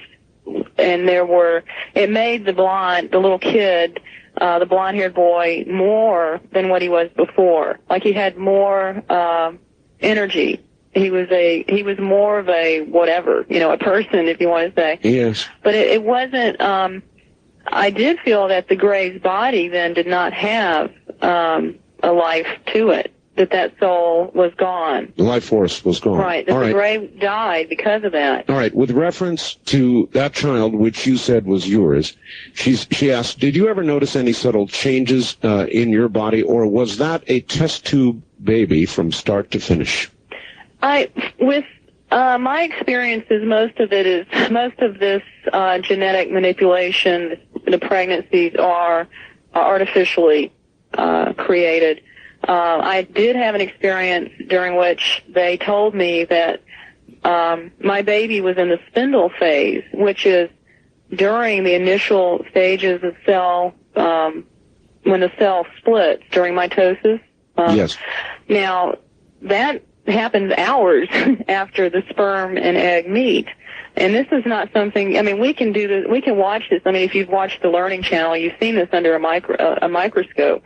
But, we can't determine that somebody's pregnant that early on. Our tests just don't show that. But they can tell when it's in the spindle phase. So, I mentioned this in the book. I think that they can artificially inseminate and remove before a woman will even know she's pregnant. From Santa Barbara, why would a person not want to remember that they were a member of an alien race? Did I say that? I don't know. No, it's just... I have no idea why somebody wouldn't want to remember if they were a member of an alien race or not. I don't know. I think it would be an individual decision. I mean, some people might not. All right. Well, again, I noticed, Katerina, that the way you're approaching all this is almost from a third-party point of view, almost from an alien point of view, almost as if to say to the audience, don't worry about all this. Your attitude says don't worry about this, or that it's all right. I'm not saying it's all right, and I don't mean to imply that I'm saying, what's happening is okay, but I don't want people to expect me to be, because I'm a woman and I'm an abductee, I am not going to view myself as a victim. And if people don't like my presentation or are uncomfortable with the neutrality of that, that's because they're trying to place me in a category where, it should be poor Katerina, all she's been through. Yeah, I went through that, and I'm really glad I'm not there anymore, because it's not fun to wallow around in self-pity. Right. I'm an abductee. I'm having experiences. I know I have free will. I'm not a weak-willed person because I'm being abducted. I'm trying to present the information. I'm not going to get emotional about it, because that doesn't do anybody any good, and I don't want people to view me as a victim, and I don't want people to feel sorry for me. And that's my presentation. I've been there. I'm not going to go back. All right, good enough. Toll-free line, you're on the air with Katerina Wilson. Hi. Hi, Art. This is Tom in Seattle. Hello, Tom. I have a couple of questions for Katerina. Sure. Number one, what did the life force of the alien that went into the child look like? You said you saw it.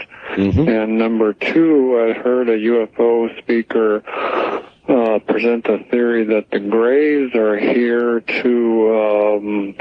they'd done something that they'd lost their emotions, and that they needed to hybrid with us to get this emotional capacity restored to them.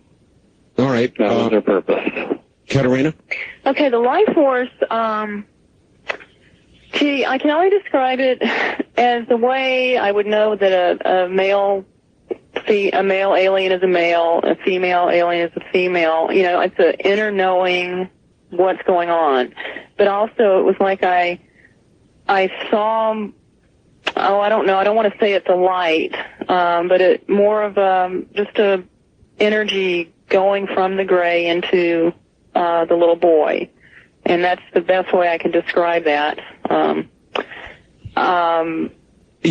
know that you present that in a positive way, but again, I find it kind of chilling because I'm not really sure that it's positive. I'm saying I was deeply hurt and depressed the next day. I mean, I was on the phone with my abductee buddy here in Portland, and I was telling her about it. And I know, but your emotions were for the gray, as I recall, right? You were sorry for the gray? Well, yeah, I mean, the little boy was fine. He went off and started playing.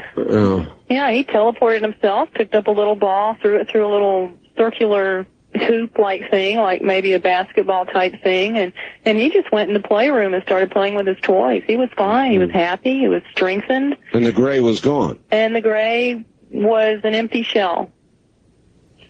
Okay. And I saw it as kind of a sacrifice, but how do we know, on the other hand, that the gray doesn't have now a better body? And maybe the little boy agreed to share his body. I don't know. I don't look at that as possession. I know some people might, but the little boy was fine. He was strong and healthy and went on to play. All right. On the toll-free line, you're on the air with Katerina Wilson. Hi. Hi, this is, let me turn my radio down. Thank you. Where are you calling from, sir? I'm calling from San Diego, California. All right, Kogo, go ahead. Yeah, I was just wondering, I'm not one to blaspheme or nothing like that, but I was considering a lot of different references in the Bible to alien presences and stuff like that. And? I'm referring to angels. Uh-huh. As far as the angel descended from the sky and... Oh, yes, there have been such references. Yeah, it is an interesting question, Katerina. Do you think the references in the Bible, and there have been many, that people interpret that way anyway, are referring to the aliens? I think that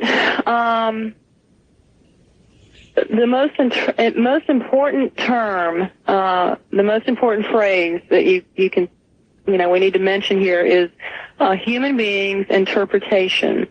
I believe that there is a possibility that some of the human beings interpreted an alien as an angel. I also think that there's a good chance that angels are angels. And so, yes, I think maybe, some of the interpretations in the Bible of angels might have been an extraterrestrial being. Some of the extraterrestrial beings we're hearing about, light beings, white robes, yes. Floating. Yes. They're surrounded by white light. They come and they speak about God and the God force and wonderful positive messages. Who's to say that's not an angel? And we're calling them extraterrestrial. So I don't know. I'm not a scholar of the Bible, so I think that there is, human interpretation. All right. On the toll-free line, you're on the air with Katerina Wilson. Hi. Hi. What can you tell us about missing time? All right. Yes, thank you. I'm glad you brought that back up. Where are you calling from, please? San Diego. San Diego. Missing time. Well, missing time is a phenomenon that's often associated with an abduction. And generally, people will be going about their normal activities and will suddenly realize an hour or two, sometimes more, has passed, and it only feels like a minute, has gone by. Mm-hmm. And a lot of times there's just no memory. You're washing dishes at the sink, it's 1 o'clock, and all of a sudden you're standing at the sink and there are the dishes and it's 4 o'clock. And you have no memory. Some people have memory of, being with aliens and on their craft, and but that's kind of it in a nutshell.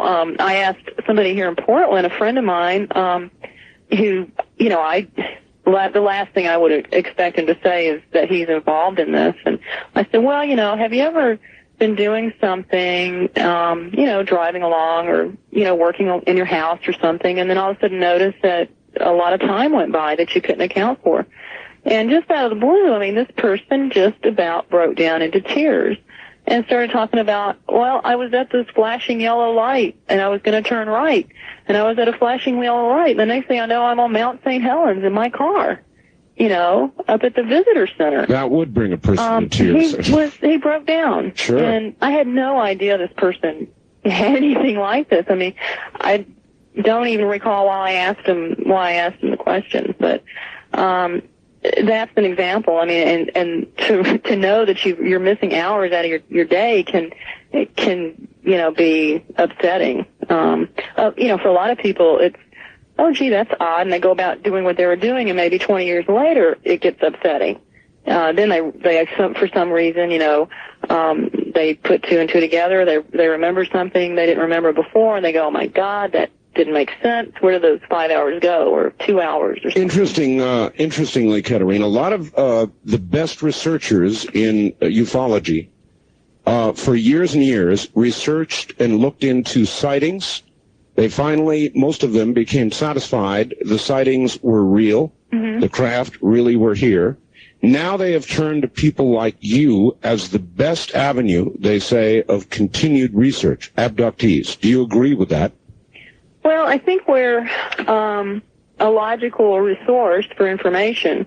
Now, with the kinds of experiences where you have your classical abduction case, you have teaching dreams, you have visions, theatrical scenarios, yes. Teaching dreams, those kind of things going on.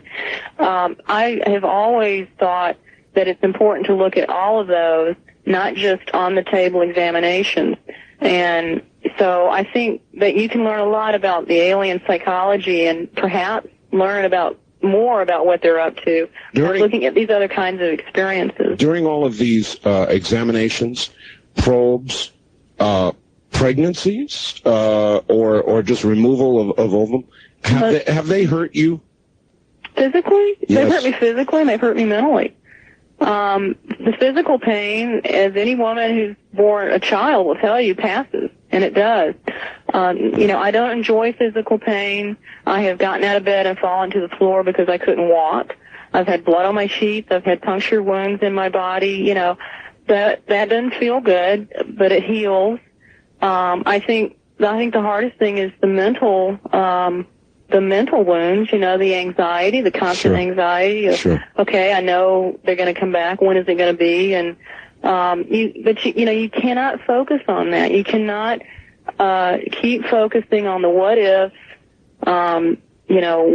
what if, I'm scared, I'm frightened. Yeah, but you have to get beyond that, or you're never going to have a life. I mean, have a life here. We have a right to live our life. Yes. The best we can, even though all this other stuff is going on. And the people that are successful at getting beyond that, like myself and a lot of other people, shouldn't be blamed or looked upon with suspicion because we've gotten through it. I think we should, be commended for our strength and that we're willing to move on and willing to share our information. Have you been abducted since your book? Yes. Yeah. How frequent is it? I would say once a month, sometimes more, maybe 2 or 3 months without something, and then, abductions aren't always, they're not regular. You can have an abduction every night for 4 days, five nights or something, and then you may not have one for 3 months or a year.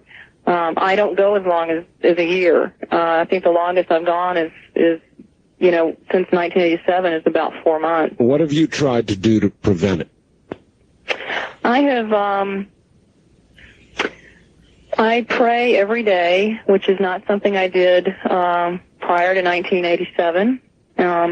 I believe in a God force, and when I feel low and I feel down or I'm just tired of it, I pray.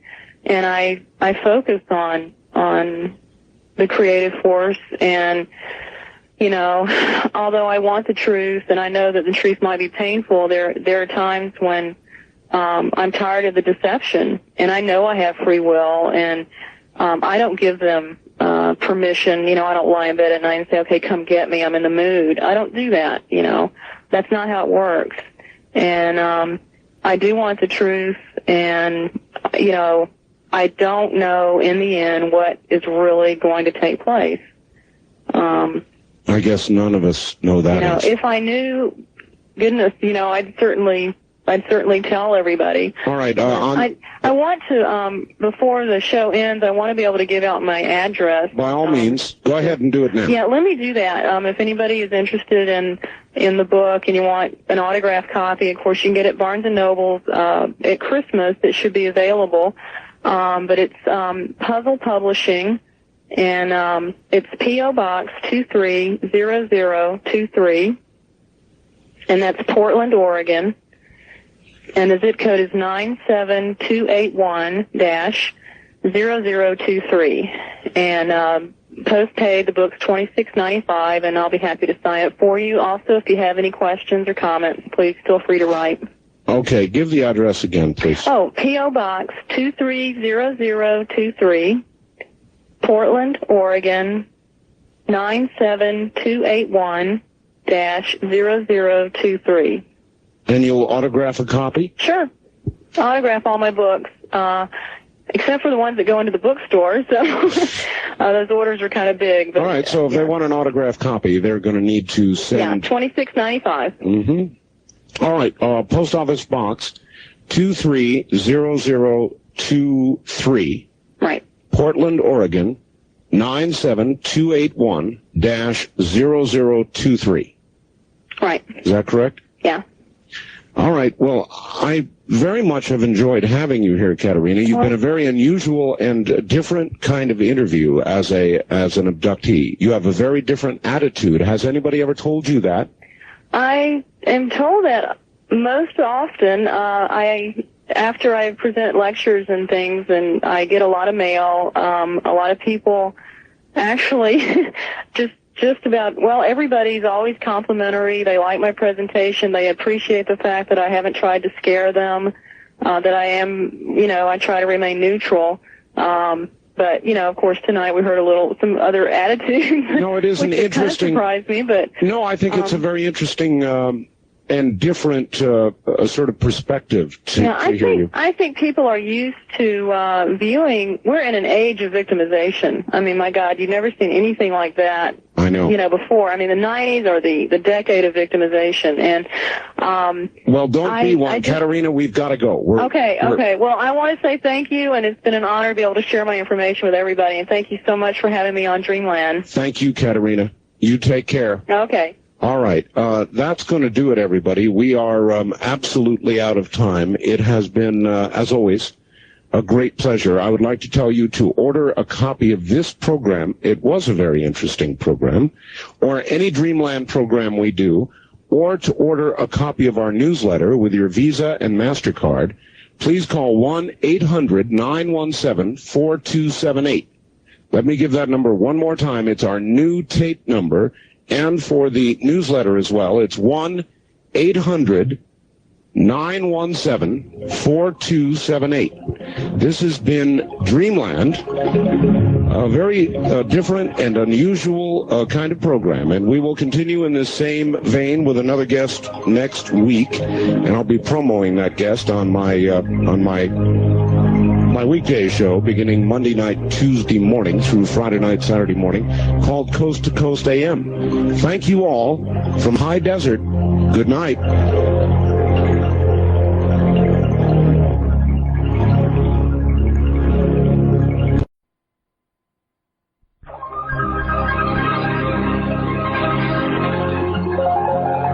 Welcome to Dreamland, a program dedicated to an examination of areas in the human experience not easily nor neatly put in a box. Things seen at the edge of vision, awakening a part of the mind as yet not mapped, and yet things every bit as real as the air we breathe but don't see. This is Dreamland. Another Sunday evening and another Dreamland underway. Hi, everybody. I'm Art Bell. Should be a good one.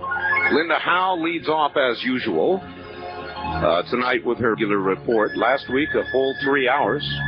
Followed then by Michelle Ween, who's written a book called The Alien Abduction Survival Guide.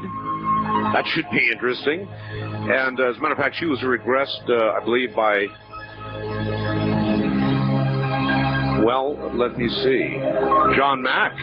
John Mack regressed her. And she'll have a lot to tell us about how to survive if you are one of those, or worry you might be, who'll be snatched up. And anyway, we'll get her story. So that will comprise Dreamland this evening. Michelle, are you there? Let's see. There. Now, you should be there now. Oh, hi, Art. Hi, Michelle. How are you? Oh, I'm pretty good. How about yourself? I'm fine. It's, let's see. Where are you? I'm up in New Hampshire. Oh, New Hampshire. And it's cold. I'll bet it is, and it's also very late. Mm-hmm. So thank you for getting up to join us. Oh, I wouldn't have missed it. All right. I guess we should begin at the beginning. I know your history with John Mack. You have many friends who are in the ufology field. But how did all this begin for you personally? Well, I'm a lifelong abduction experiencer, and my experiences go back to when I was very, very young. I think the first one that I really have any recall of, I was lying in a crib looking through the bars of this yellow crib at a being standing in the room staring at me. So it's really kind of hard to pinpoint the very beginning of it. Are you the first in your family? No, my family has a long line of abductions, so I really hate to point out the different family members because they have a right to their privacy. Yes, of course. Yeah, but my family does go generationally back. Most people who have abduction experiences find that runs to them also. It tends to be generational and run in families. All right, that would lend some credence to the theory that there's some sort of genetic reason for these abductions. In other words, they would be following a family genetically. Mm-hmm. It appears that way. How much are you able to recall of specifics regarding who abducted you, what kind of surroundings you were in, how it occurred, how they got you out, how they got you back, what you saw during the course of the abduction, that kind of thing? Well, actually, I was really surprised to find out when I started making connections with other abductees that I had more conscious recall than a lot of people. I'm not sure why that is. Maybe it's because I've been keeping journals of this type of stuff since I was about 16. I know. It's like remembering a dream when you wake up. If you don't write it down, it's gone in an hour or less. Yeah, it really can be that way. And so if you get in the habit of writing things down, you tend to remember them better. And also details tend to fill in as you start writing. And you say, wait a minute, I remember this led to that. All right. So give me your best recollection and as much detail, because that's what everybody craves. How does it happen? How do they get you out? What do they do to you? What are your surroundings like? In other words, give me your most vivid recollection. Oh, gee, that is really a stuffed question, if you will, because a lot of my recollections deal with things that aren't considered standard when you look at the average UFO story, the average abduction story. Yeah, but I'm not after that. I'm after your story. Okay. Let me think. In general, I'm usually picked up from my home, usually in my bedroom. Generally, I'm woken up somehow. Sometimes they like to pull my hair or say my name, and I wake up and I find that the room has. Usually there's a bluish, almost like electric powder blue. I know it's hard to explain the color. Light in the room, and Are you married, Michelle? Yes, I am. I mean, this is a lot to be going on. Where is your husband? Well, generally, sometimes he is taking part in this, but most of the time he's lying there on the bed and he's totally oblivious to what's going on. He's put in a very deep state of sleep, and and that's very common, actually, for people who have abduction experiences, to have a loved one or a roommate or whatever, to be totally oblivious of what's happening to the person, to the abductee. Well, I'll tell you, if I woke up and somebody was pulling my hair to wake me up and it wasn't the one next to me, I just don't know what I'd do. I guess because it began early for you, you could tolerate it. But I don't see how the average person could maintain sanity. Well, the thing is at one point, it sounds, where I am now in my understanding and in my experiences, it makes it sound like it was always easy, but it really wasn't. I went through periods of being terrified of what's going on, of not understanding why this is happening to me or how this is happening to me. I had periods in my life where I was so terrified to even open my eyes at night, because if I woke up in the middle of the night, I thought to myself, my God, they're here, and I would close my eyes really tight and hope that nothing happens. And so it does, I have run the gambit of emotions. Right now in my life, I'm not afraid of my encounters, and I'm not afraid of my visitors, if you will. So when I'm woken up by them, it's almost like I expect it. After it happens to you so long, and there are methods to learn to get over that startle reflex. And once you practice those methods and you conquer the startle reflex, then when they come to you, it's not as threatening. You're prepared for it. All right. I remember how Peter Pan got out his window. How'd you get out? How do they get you from point A, your bedroom, to point B, I presume their craft? Well, generally there's usually a beam of light coming from the craft. And I can't say that I remember this every single time I'm picked up, but I do remember it quite often. The craft is usually somewhere around the area. The beam of light that comes into the room attaches to the craft, and when you step into the beam of light, you just sort of float towards it, and you float relatively quickly. You pass through solid objects, and I know that's hard to believe, but you just pass right through walls and windows, and you appear in the craft, standing on a piece of the seems to close up underneath you. You know, you listened to Linda Howe, I'm sure, who was on the air prior to yourself. Right. And there have been a million reports of cattle mutilations, abductions. Mm-hmm. And in almost every case, I mean, there have literally been hundreds of witnesses to cows going up in beams of light. Mm-hmm. So maybe whether it's a person or a cow or whatever else they want, those reports seem fairly consistent. You know, the beam of light for transportation. Right. Interesting. Right. So there you are. You arrive at their craft. Mm-hmm. Then what?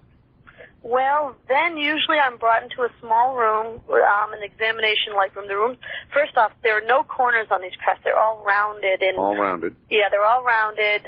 The doors seem to be like pocket doors. They sort of slide into the wall, kind of like on Star Trek. That's a bad analogy because people say, well, you've seen it on Star Trek. But not really, because the doorway is even around it. In other words, it's a seamless kind of architecture. Right. It's almost like it just always reminded me of a hot tub, kind of like all molded, like in one big piece. Good. That's good. And even the benches, like in this waiting room that sometimes people are in, even the benches are just molded in one piece off the wall. But usually I'm brought into an examination room right away. The examination room that I go into most of the time is probably, I would say it's probably maybe 9 by 15. It's longer than it is wider. It has a catwalk around the top with a black railing. The room is very, very white, very brightly lit. There's a table in the middle of the room. There's a panel on at least one wall. There's a panel. There's a smaller panel on another wall. On the bigger paneled wall, there seems to be writing and symbols on it. There are silver metallic looking instruments on a tray that comes molding off of this panel. When you say symbols, have you seen the I-beams, Michelle, from the Socorro crash? Yeah, I have seen them. Those kinds of symbols? Not exactly. Okay. Those symbols are much more simple. The symbols on the beam are much more simple than the symbols that I've seen. All right. Have you seen what are called? You've seen Chinese characters. Right. Would that be closer? Closer in complexity, but not necessarily in form. All right. Well, this is good. I asked for detail, and you're giving me exactly what I wanted, a lot of detail, and your recollections seem very sharp. Now, so there you are. They get you on an examination table, or do you hop up there by yourself? Well, it depends on what kind of a mood I'm in, actually. Usually, though, I know that if I just go along with it and get it over with, it's a lot easier than fighting it and ending up with a headache. So generally, I'll walk into the room and I'll sit on the table. Lots of times there's a memory lapse. I'll be in my bedroom. I'll know they're in the room. They'll wake me up. I'll see the light. Next thing you know, I'm on the table. So sometimes I'm not given the choice. Let me think. Let me see. So then when I'm put on the table, generally the taller being, the one that a lot of people have, like a taller being in events, just the little grays. They have the taller gray also. Okay, I was going to ask you to describe the beings, but I kind of want to know, what do they... Back to the room? Yeah, what do they do to you?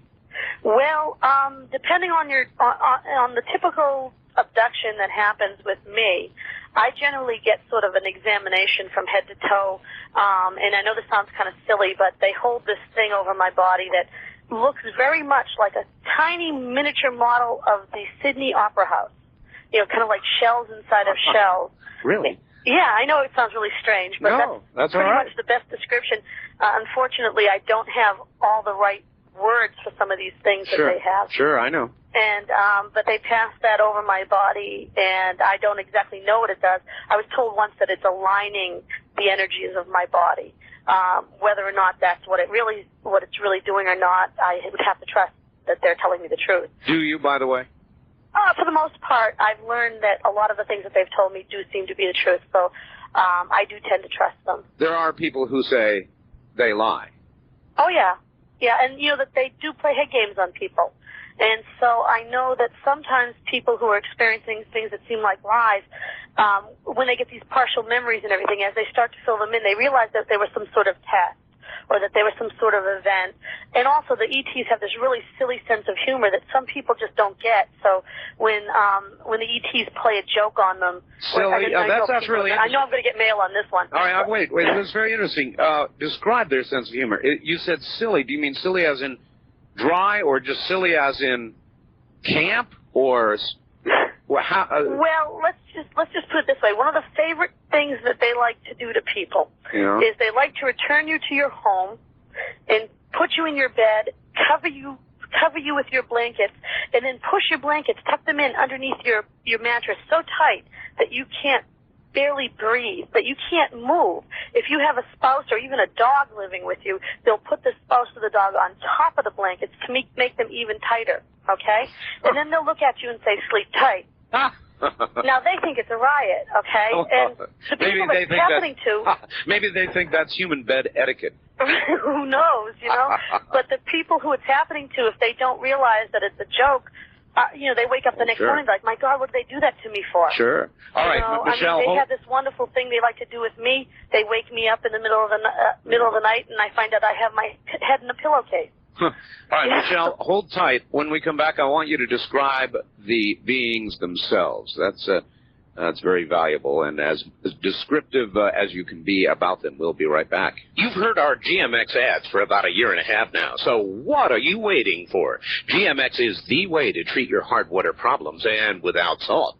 Not only can you eliminate dealing with salt, you can also forget maintenance, extra electricity bills, or other hidden ongoing costs. Aren't you? I would say that the small ones average from probably about the height of a doorknob, that's like 3 feet or so, to maybe a little bit up to 4 feet or so around there. And the taller ones who are noticeably thinner, and I think they're even a little bit longer than the shorter ones, tend to maybe go from like 4.5 feet. I've seen them probably up to about 5 feet. I'm 5'4", so I'm just sort of judging by my own height. Okay. So they come in all kinds of varieties and sizes. Well, they come in an assortment. I mean, it's like saying, I think the same question if somebody said, so what does the average human look like? Well, all right. My question is, would you think that you are seeing different species, varieties of the same species? The same species, maybe different sides of the same species. I've seen also, to call them grays is really not the best thing either, because though the ones that I usually see are sort of an ashen pallor type to them, like sort of a grayish color, I have seen them that have been sort of blue, have sort of a bluish hue to their skin, yellow hue. I've had people tell me about golden colored ones, even about ones that seem sort of red colored, and someone even told me about bright purple ones. And but this is one of the things I address in my book. You know, just because I'm calling them grays, if someone else who's having an encounter is seeing them primarily as tan, it doesn't mean that they are different. Well, the way things go these days, they'd probably want to be known as Pleiadian grays. Politically correct, are we? So, the bottom line is, Michelle, you have been abducted all your life. And you've written a book which tells people how to survive the experience.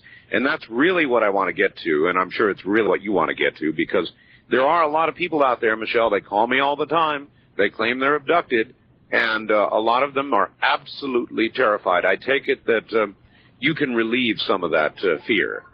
I would hope so. Or help them be comfortable with it. Or maybe even help them prevent it. That's a question I don't want you to answer just yet. I'll ask it when we come back.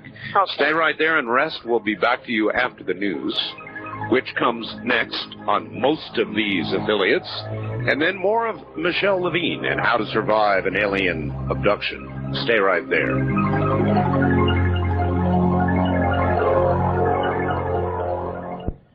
Okay, again, all your life you've been abducted. How many times would you guess? Would you put a number to it? Oh, it would be really hard to put a number to it, probably in the hundreds. Oh, that's a lot. Yeah, my abductions, different times in my life, I went through periods of having very intense, very close abductions to having abductions that were sparser. When I was in my early 20s, my abductions seemed to be maybe 4 or 5 times a year, and then towards my late 20s, they started speeding up to sometimes it's night after night after night after night, and other times I might not have encounters for months. What do you know about what they want with you? Well, that's a really difficult question because there seems to be an awful lot. One side of the abduction phenomenon that very few people touch on and that you seldom ever see in the media is that there is a part of the abduction phenomenon that is beyond the medical testing. There's actually a community set up in the ET environment where abductees interact with other abductees in sometimes there are classes, lectures. You mean like abductee support groups?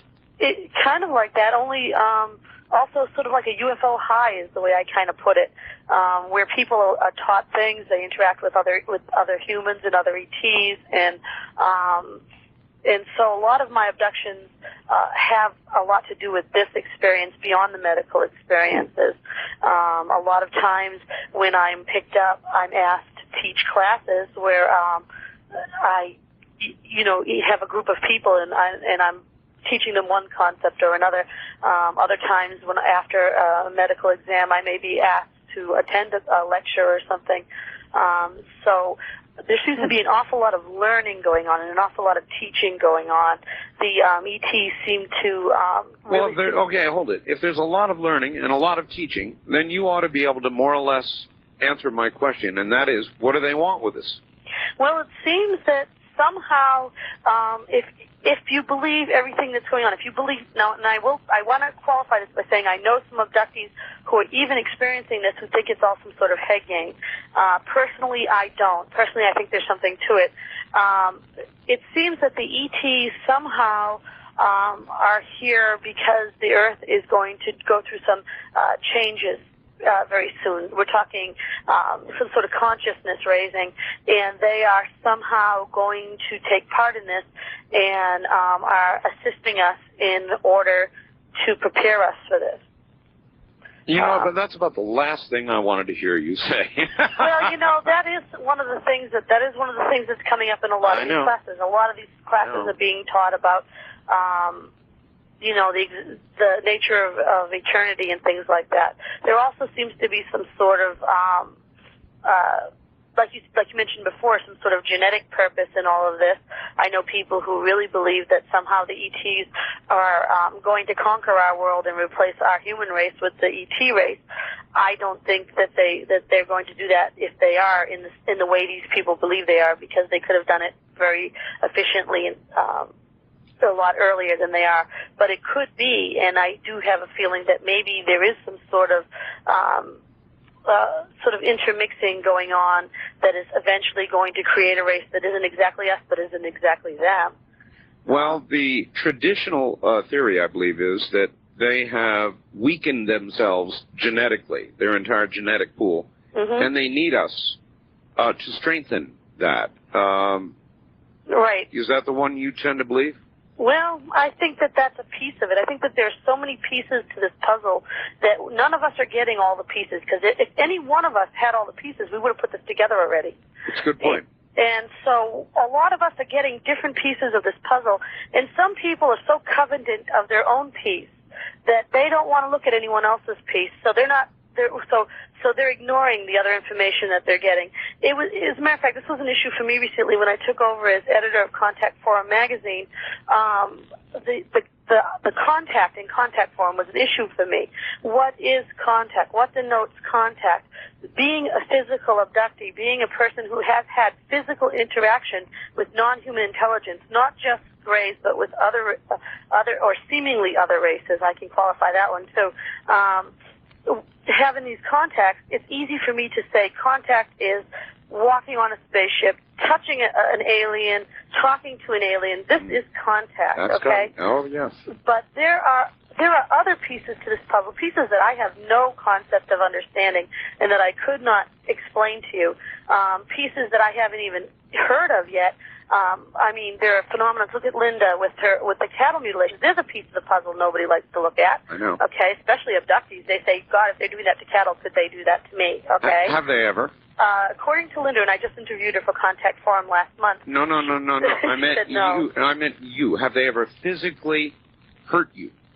Physically, they have done things to me that have caused me pain, but I have not had any long-lasting effects. You sound like my dentist. No. How much pain? Enough pain that I've been in tears.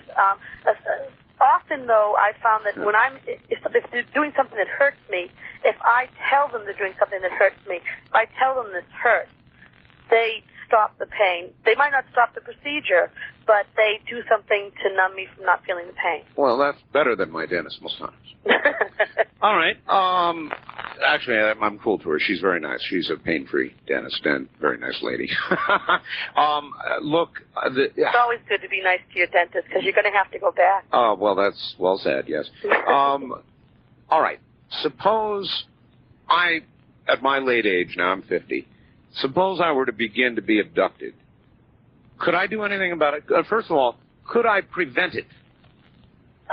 Well, the thing is, and this is an answer that not many people are going to like, especially people who are experiencing this, I have yet to find one thing that people say works to prevent an abduction that actually does prevent the abduction. Okay? I've heard of a million things. Run video recorders all night.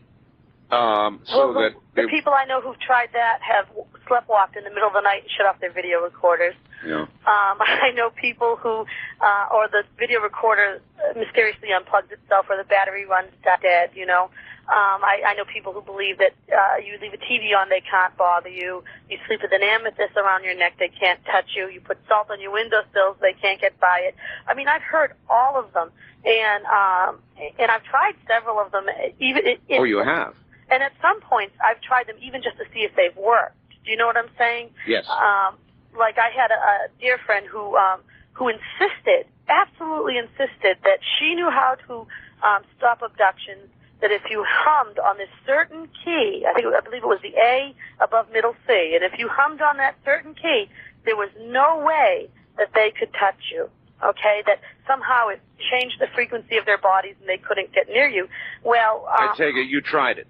Oh, yes, I tried it, and I found that... Did it appeal to their silly sense of humor? Well, I found that if you hum for a half hour, you get a sore, dry throat. You know, and it doesn't stop an abduction. But subjectively, in subjective reality, it may have worked for someone in the past. Say someone has been picked up by aliens, and they're on an examining table, and they start humming on this note, and the ETs are becoming annoyed because this person just won't stop this annoying sound and stun them. And the person is put out cold. And so the last thing they remember is lying on this table humming. The next thing they remember, they're lying in their bed. They have no conscious memory of what transpired in the middle. They don't remember Well, I don't know if that's good or bad. Maybe the moral of that story is it's good not to annoy an alien. I don't know. I don't know. Maybe it was good to annoy them in his case because he might have been very pleased that the next thing he remembered was being home. So in his subconscious reality, maybe humming worked. All right. I'm going to ask you now a serious question. I've been joking around a lot, but for somebody who's being abducted, if it can't be prevented, and it sounds like your answer said there's really no way that you found, then what advice do you give to an abductee? How do they survive the experience? Well, the first thing they have to realize is that they don't have to be a victim. Okay? Many times when you find out this is happening to you, especially if you get involved with the media blitz and a lot of the scary stuff that they put on TV and things, right away you say to yourself, oh my God, I'm a victim. I'm being used, I'm being abused. How can I stop this? And that's very natural, okay? But the next step of feeling victimized is saying, oh, I can't do anything to stop this, and you start to have a low self-esteem. First thing you have to do is say, I don't have to be a victim anymore. The next thing that you have to do is you have to start taking control of your situation. It's very important, and I know that some people are going to say this sounds silly. I know, but I've got to stop you already.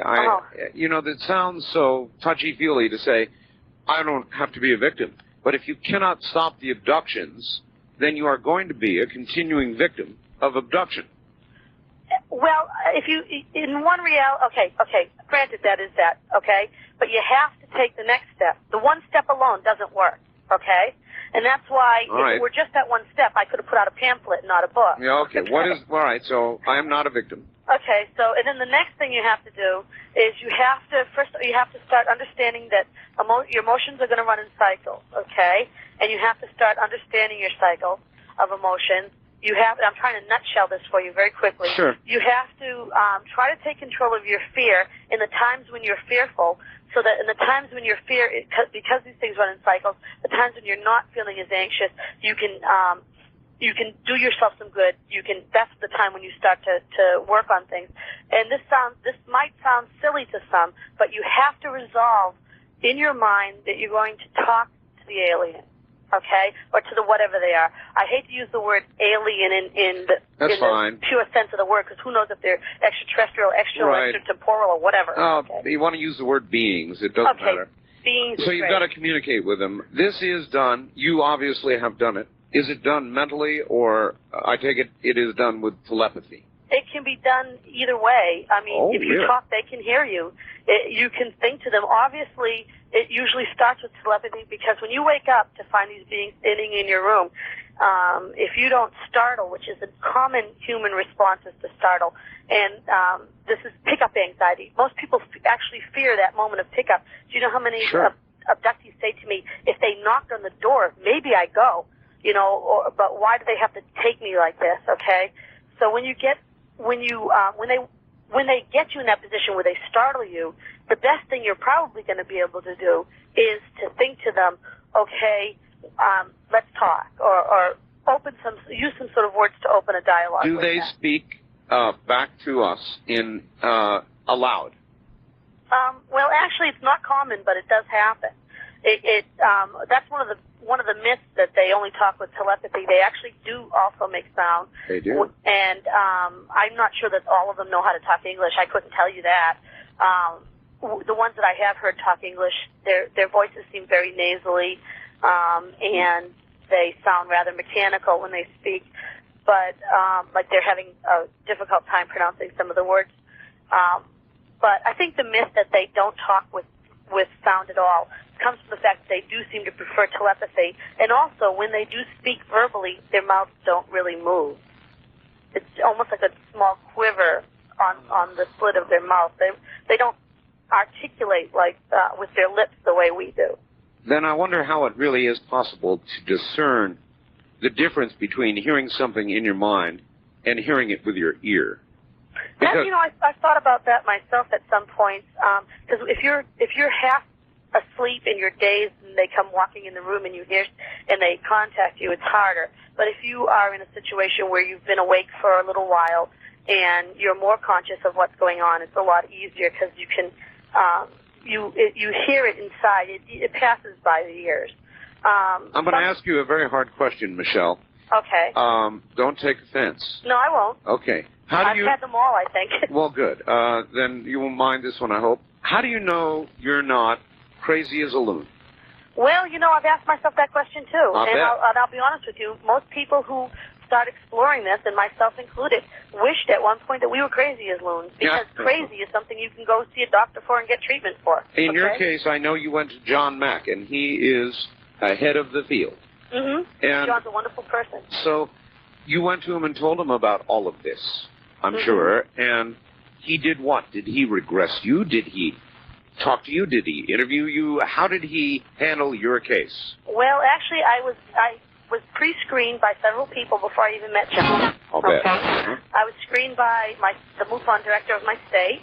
I was screened by one of John's associates 3 times with tape, which were all taped and sent to John. And eventually I had an interview with John, and during that interview was when he decided that we should probably work on a regression. He had asked me to bring a list of maybe 3 or 4 questions that I had that he could probably hit on during the regression, and I brought him a list of 51. So I was a little anxious at that time.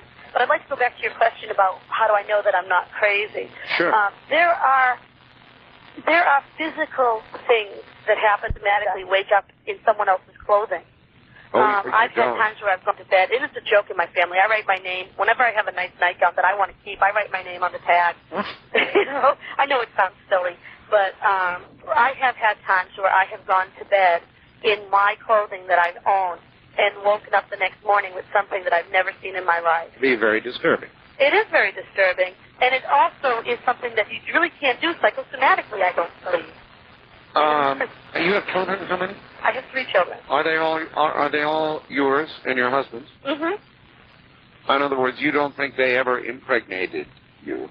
I didn't say that. I have 3 children here on Earth that are mine and my husband. I don't. Oh boy. All right. I don't know how many times. I couldn't give you an exact number of how many times I may have been implanted with some sort of. Well, there's a reason for that question, because other abductees have actually been introduced to what they surmised to be their own. Just relax, Michelle. For a lot of people, is a mystery. For example, what's going on in Bosnia.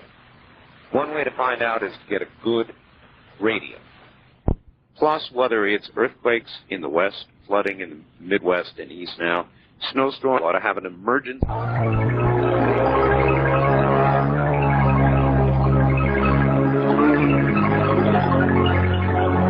From the Kingdom of Nine, you're hearing Dreamland with Art Bell.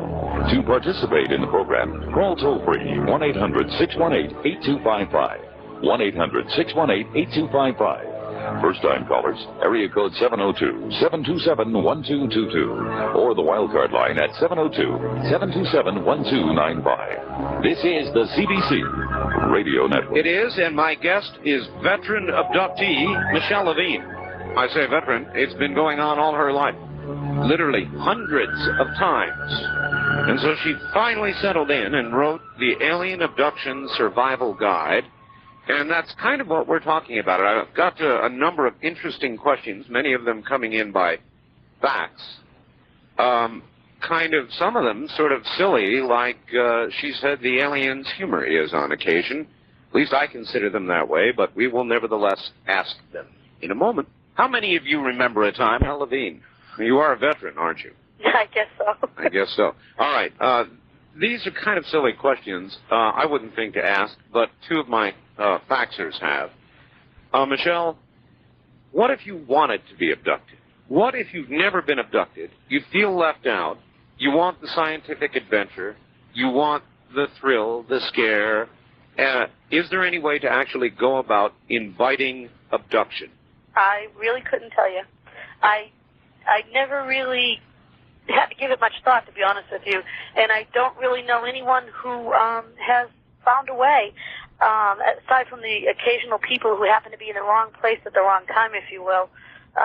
It seems that abductees generally are from genetic lines of abductees, or sometimes people who marry into a genetic line that has abductions going on with it will start being abducted by association. Has it ever been an official cause for divorce that you know of?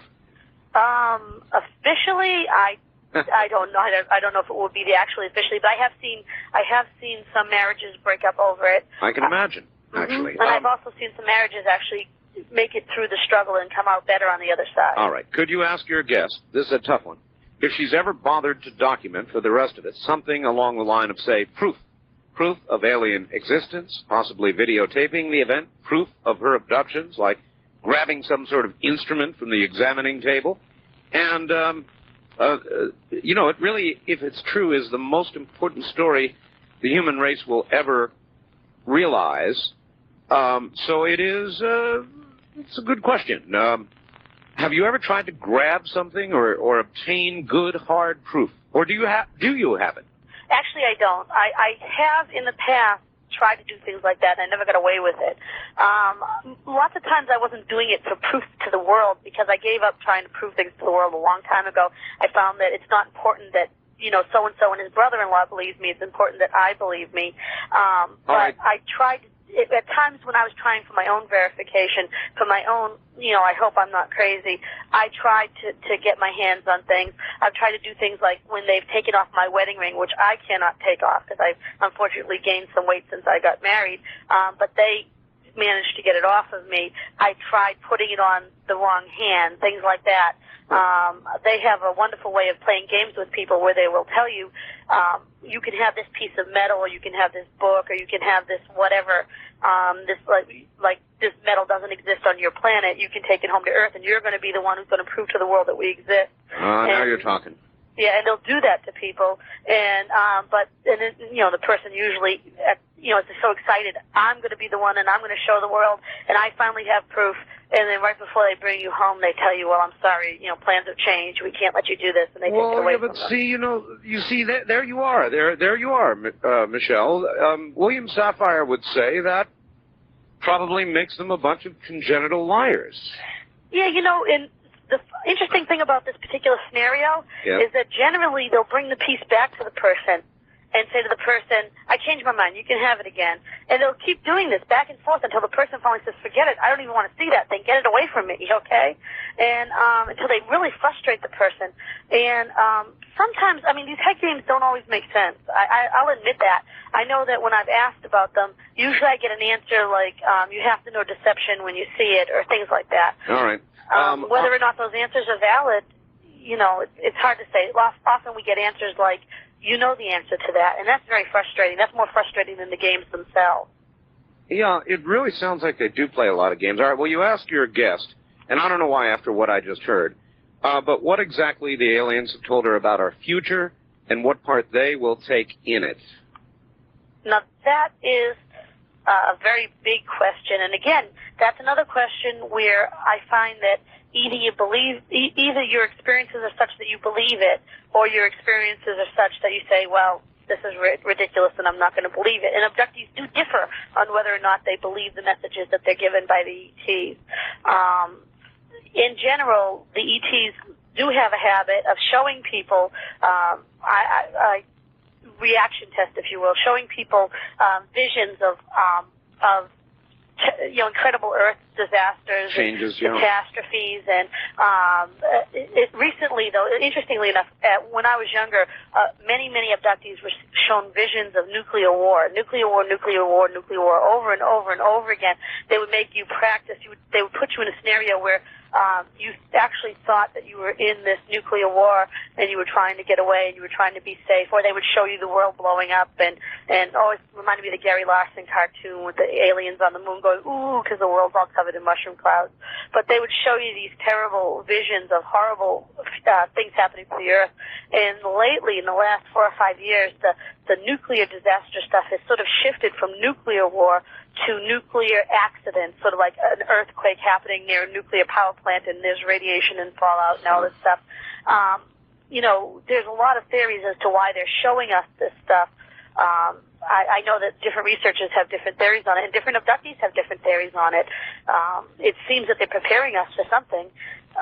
Either that or trying to show us something that can and should be avoided, or maybe it can somehow be avoided after all, at least up until this moment, no massive nuclear war. Right, but then again, if they really wanted to do that, why aren't they showing this to the political leaders? Oh, but we don't know if they're not showing it to the political leaders, because if they were abducted, they're not going to come forward with it. But still, the abductees tend to have what I call the be prepared reaction sort of built into them because of these visions. Well, anybody who has control over nuclear weapons should have such dreams.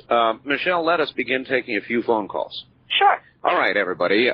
For Michelle, the only number not given out is our East of the Rockies number, which is 1-800-825-5033. 1-800-825-5033, East of the Rockies.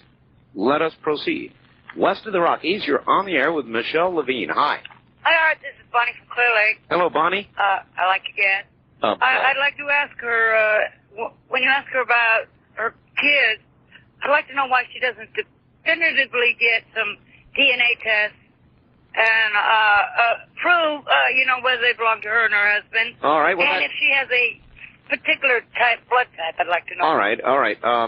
Well, I did ask definitively whether they were the children of yourself and your husband. You said yes. So I don't feel inclined to probe beyond that. I don't care whether you've had blood tests or not. But I would like to know what I meant to ask some time ago, and that was whether you have ever seen a child that you believe may have been yours.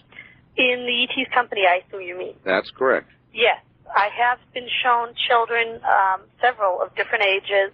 Off and on, I've been told to hold an infant, and I was told that it was mine, and it was clear that the infant wasn't completely human. Several times I've had a child, I would say probably about 4 or 5 years old, led out to me, and I was told that the child was mine.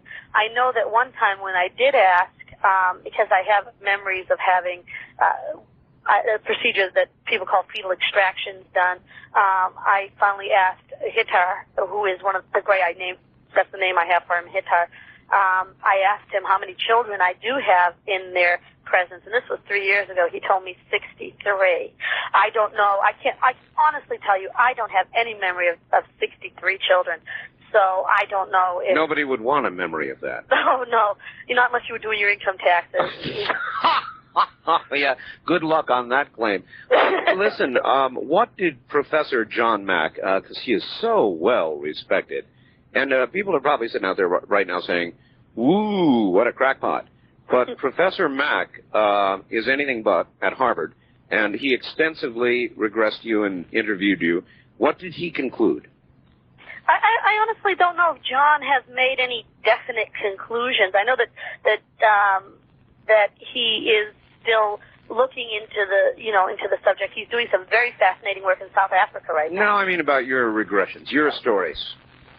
Did you get the impression he believed you or thought you were a crackpot? I mean, you got through all his screeners. Oh, yeah, and through the regression, and I keep in touch with John to this day. I attend his support group meetings.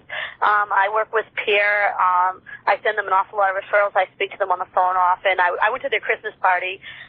He really doesn't treat me like I'm a crackpot. He treats me with respect. He asked me, when he has different things. As a matter of fact, the film of some interviews he did in South Africa, he asked me to view them. I have to qualify that by saying not just me. There were several people there, but I feel that John has always treated me with respect, and that if I were a crackpot, in John's eyes, that he probably would have let me go the way of several other people who have come into his company. You know? I'm sure.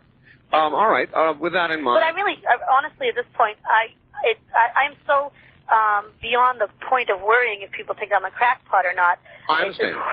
So. No, I'm trying to ask what I know would be in the mind of the people in the audience. Okay. And it's been with you all your life. They're just introduced to you tonight. Right. On the wild card line, you're on the air with Michelle Levine. Hi. Hi, this is Mark in Honolulu, and I'm on the line with the IRC people. And one of the questions we'd like to know is what kind of changes in Michelle's spirituality has occurred from the beginning to now relevant to her experiences. All right, it's a good question, and let's even expand it. Are you of any specific religion, Michelle? Not any longer. I was raised Catholic, and my family had several religious changes into different Christian religions as I was growing up, none of which I followed very, very closely. And as I got more and more into the understanding of my own experiences, I started asking harder questions. It's not easy to accept the box answers when you've seen outside the box, and you realize that wait a minute, this is probably not the complete truth that they're selling me here, and you start to ask the bigger questions. I know. And all right, with regard to your spirituality, then, would you say it has increased as a result of all this, changed, or what? My spiritual life has grown in incredible dimensions as part of the ongoing experience that I'm having, not only with the ETs who I perceive as small and gray, but also with other ETs who seem very humanoid. I think what happens is that when you creation, it really kind of gives you a sense of awe, kind of changes your perspective of things. Michelle, is it your view that the proof, if there ever is to be any, of aliens or beings, whatever they are, will come from the spiritual realm, or will it possibly ever come from the scientific community? I think the scientific, but my personal opinion right now is that the scientific community has had some proof for a while, and pretty much their hands are tied, I think. But I think that when the proof does come, it's not going to come in a way that anyone's expecting it. I really couldn't tell you. I don't think we're ever going to see a UFO land on the White House lawn. I don't think that they're going to fly over the Super Bowl and knock the blimp down or anything like that. Well, with the recent experiences of the White House, the lawn, and all the rest of it, I'd say it'd be very inadvisable to land there. Yeah, they're not happy with that kind of thing. All right, Michelle, hold on just a moment. We'll be right back to you. My guest is Michelle Levine. The book she has written, The Alien Abduction Survival Guide, and yes, we will tell you how to get it. If you suffer from headaches, neck aches, sports, our news, Michelle Levine, and the time always seems too short. Michelle, let's go east of the Rockies and say you're on with Michelle. Hi. Yeah, Art. There's one real quick thing I want to say. Do you recall the spaceships that they were seeing in Korea here about 2 weeks ago? Yes, sir, I do. They were donut-shaped? Yes, sir. Remember Stan Dale when you interviewed him? And one of the things he said, the first spacecraft that he worked with and designed had a hole in the middle? I do recall very vividly, and I am dying to get my hands on some of the Korean photos, so... Well, he mentioned that was the first type of spacecraft that he designed. Well, I'll tell you what. When we get a photo, we'll talk to Stan, and we'll find out if that's one of them. Okay, and I have two questions to ask her. All right. Where are you, by the way? Albuquerque. All right. She stated that she gave classes, and there were people in the classes that she had taken also. Right. Number one, I'd like to know the gender makeup of the people. And number two, I'd like to know what ethnic types there were. Were they from all around the world? Or were they from just this general... Oh, what a really... Yeah, good question. What about the other humans, Michelle? A blend, a mix, all white folks? Well, as far as the gender makeup goes, yes. I've taught classes with mixed genders in the class. I've taught classes, like one class I did recently was all boys who were teenagers. Another class... might be all older people. Generally, though, you usually see the genders are mixed. I've seen, as far as races go, I've seen African-American, white. Okay. I've seen... All right, that answers it. When you teach a class, you're teaching human beings on an alien craft, correct? Usually, yes. Yes. And I take it that you are teaching them the basics of what's in your book. In some cases, yes. The idea is behind coping with their abduction experiences, between getting control of their fear, getting control of their anger, how to maintain the sense of control, how to relieve the stress and things like that. Yeah, I do teach that. Another thing that I seem to teach a lot about Michelle, is... I'm sorry to interrupt, but don't you worry that you're a tool of them, and that having seen them lie once, I always worry when somebody lies to me once, I never trust them again. And don't you worry that you are a tool for them in calming people, in getting people to accept this abduction? Have you ever given that any thought? I have thought about that in the past, but what I've noticed is that if this was something that were bad for people, yes, then you think that you'd see their lives start to fall apart as they learn to work with this, and as they learn to handle this, that and it would start taking over them, and you'd start to see them deteriorate physically, mentally, spiritually, and actually just the opposite happens. And they invigorate, they grow spiritually. All right, Michelle, hold on. It's break time. We'll try to concentrate more on the phones when we come back. My guest is Michelle Levine.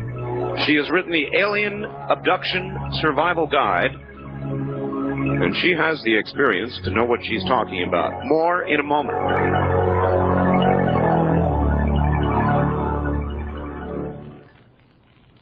solar power. And I'm going to read you something. I think you'll find this intriguing from Sacramento, California.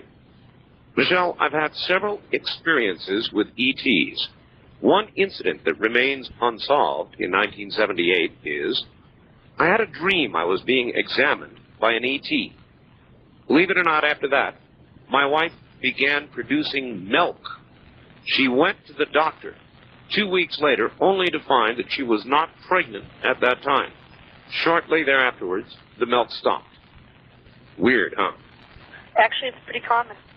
Oh. For abduction experience, there's his wife obviously must have had an abduction experience. Right. To find out that they're lactating after an experience. The theory is that they could have been carrying a fetus for the ETs, and after the fetus was taken, just like in a normal pregnancy, after the baby is born, or just before, the mother starts lactating to provide sustenance to the baby. It could also be that the hormones after a fetus is delivered are such that the woman starts to lactate for several days after. It actually happens to many women, and many women are sort of embarrassed to talk about it. Sure. Well, I can imagine. Sure. East of the Rockies, you're on the air with Michelle Levine. Where are you calling from, please? Nashville. Nashville. All right. Good. Yes, I'd like to ask Michelle. Michelle, how long were you gone? Pretty much the same amount of time. I got two questions. All right. All right. Were you gone pretty much the same amount of time every time, or was it different amounts of time? Well, it really varies from time to time. It's hard to say when you're sleeping, you know. I mean, if I go to bed at 10 o'clock or whatever, and I get up at 6 the next morning, and I had an event during the night, I really probably wouldn't be aware of how long I was gone, whether it was 1 hour, 2 hours, 3 hours, whatever. Or whether the time spent there was relevant to the time spent away. That's a very good point. Often the time isn't relevant to the time spent away. Other times when I was a child, I had missing time where my parents had actually called the police looking for me and a cousin of mine and a cousin's friend who had all gone to play together, the three of us. We were playing in the backyard of this cousin's friend. It was morning. It was about 10 in the morning. We were playing rolling around the grass and sitting there. And I remember hearing silence. And I know that sounds strange, but it just got so silent that it made your ears feel funny. Looking up and seeing this silvery craft coming towards us. And the next thing you know, I'm looking at a dark night sky, and it was past 8:30 that night, and we had been gone the whole time. All right, caller. Okay, would you do me a favor? Yeah. Okay, and this is not necessarily a credibility question, but then again, it may be. That's just how everybody takes it. But would you hum me A above high C? All right. Yeah, sure. I probably couldn't hum the A above high C very well. When I had been doing it, I have a piano. When I had been doing it, I practiced for several days against the piano. As a matter of fact, when I actually was trying it and it didn't work, I changed the pitch of the key a couple of times in case I am stone deaf or something, or tone deaf, I think it is. Tone deaf, there we go. Yeah. It's a good point, and I guess you wouldn't really have any way of knowing for sure whether you had it right. Right. Going a half tone up, a half tone down from it. But really, I did practice with the piano, hitting the piano and listening to the sound of the piano and matching it and everything. And it was a lot of trouble to go through to test this particular theory, but it's something that you do. You get obsessed with these little things. You want to find out, and... All right. Let's go west of the Rockies. You're on the air with Michelle Levine. Hello. Oh, hello. Good evening, Mr. Bell, and to you and your guest. Where are you? I am down here in the San Joaquin Valley, Fresno, California. Okay. And KMJ via, the Big 580. You bet. Okay, if I can make a couple of quick comments and a question for your guest. Yes. Okay, I've had the experience, I wouldn't say it was an abduction. This is approximately 2.5 years ago. I had the experience of being elevated and then turned on my side and examined by somebody or something with an instrument that was shaped like a gun, or thereof, and they shot something through my abdomen. And I was into that dream. And then second, here last year, Miss Levine, I saw an object. It was rather large. It was triangular shaped with elevated wings. Several streams of light, and I assure you it wasn't a jet airliner by virtue of the way the lights were arranged. Now, prior to this, about a week prior to this, this is during Labor Day weekend or before or after, twice I had the experience. I was in a deep sleep, and then all of a sudden I started to awake with a sensation of being scanned with an electronic device, and upon waking up, it seemed like when I started to awake or open my eyes, I saw like a large metallic, not a large, but a long, slender metallic object that disappeared in front of me. All right, I would say you're a candidate for regression. He's definitely a candidate for more study. I think he should document these things and write them down. He should, regression isn't something you should rush into. That's something you really should.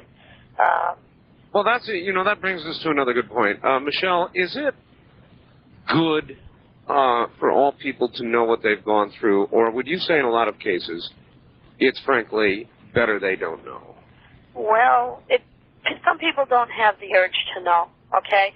And, sometimes you know that there's a person who's an experiencer. They may have something that leads you to believe that they're an experiencer, but they don't really have that burning to know. And it's not really good to push them at that point. Hypnotherapy isn't a piece of cake. It isn't easy by any means, and it isn't something that's a lot of fun. And it isn't something that's necessary for a lot of people either. All right, we'll leave it at that. First-time caller line, you're on the air with Michelle Levine. Hello. Hello, thank you. Where are you? Hello? Yes, where are you, sir? In Seminole, Florida. All right. First of all, I have a question, and then I have a comment or a suggestion. First of all, I should not ask the leading question, therefore I'll ask it in this way, Michelle. What types of physical symptoms or physical phenomena have occurred on you after being told you were pregnant? I guess you were told. All right, turn your radio off for us while she's answering that. Go ahead, Michelle. Well, sometimes there aren't a lot of physical symptoms. Generally, I've skipped periods for months at a time. I've had, not to sound too graphic, but I've had swollen, sore breasts. I've not necessarily had morning sickness or anything like that I really can recall. Generally, the symptoms are more bloating. I've actually towards the end of this, which it generally goes about 2 to 3 months only, I've actually felt movement. Before I knew that this was happening to me, before I knew what this was. All right, otherwise, really a lot of women have these feelings every month, but you're telling us you actually experienced what you believe to be a short-term, by our standards, pregnancy, right? It would really appear to be that. Comparing it to my normal full-term pregnancies with my 3 children, the movement was very much the same. There's a very different feeling between the movement of a separate body moving inside of you and, say, like a gas bubble in your intestines or something. I understand. Caller? Yes, and also, was there anything in the vicinity of your belly button? All right. No, I know that a lot of women do have the needle marks in and around their belly button. I don't seem to get those. Good. I wouldn't want those, and that would make the experience very unpleasant. East of the Rockies, you're on the air with Michelle Levine. Where are you calling from, please? I'm calling from Madison, Wisconsin. Yes, sir. I just had a thought that just occurred to me the other day, and I don't know if it's really a brilliant thought or comment, but I just thought I'd ask your guest. A lot of the scientists say that when they investigate the possibility of alien life on other planets, they just go from a real scientific point of view and check atmospheric conditions to see if the weather, the climate there is suitable for somebody to live. And they always seem to compare it to us. Isn't that kind of an arrogant way to approach things when you may want to consider that there might possibly be alien life that could live in a climate that, say, is 300 below zero, or 400 degrees above zero or something like that? All right. A fair question. Scientists the other day announced, Michelle, they found 2 planets 35 light years from here that they believe can sustain or are capable of sustaining life. However, these planets are larger than Jupiter. That would mean the kind of life they would sustain would have to be... well, it's hard for us to imagine, and should that life ever come here, it'd be like Superman coming from Krypton. In other words, they would be so dense, so strong, probably so short, they'd be horrors. But, you know, you're assuming then in this question that these beings that we're encountering are indeed from another planet. We don't really know that, and they aren't really telling anyone. I mean, they could be extra-dimensional. They've alluded to that fact. There have been abductions that have sort of alluded to that fact. They could be extra-temporal. They could be from another time.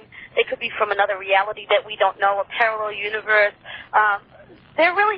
As far as I know, they really haven't sat anyone down and said, hey, guys, as far as this question goes, this is where we're from. I know that they've pointed to stars to people and said, well, you know, this is our star or that's our star. But as far as that goes... But they lie. Well, they could be. And as a matter of fact, in my own personal time that this happened, I was in a room. There were stars all over the room. I mean, not just on the walls. These were like little lights hanging in the sky. It's sort of like a three-dimensional type of effect in this room. Right. And I said to Hitar, so which place are you from? And he said to me, well, can you pick out the one that Earth is around? And, of course, I couldn't. I'm looking at all these lights, and little blue ones, little orange ones.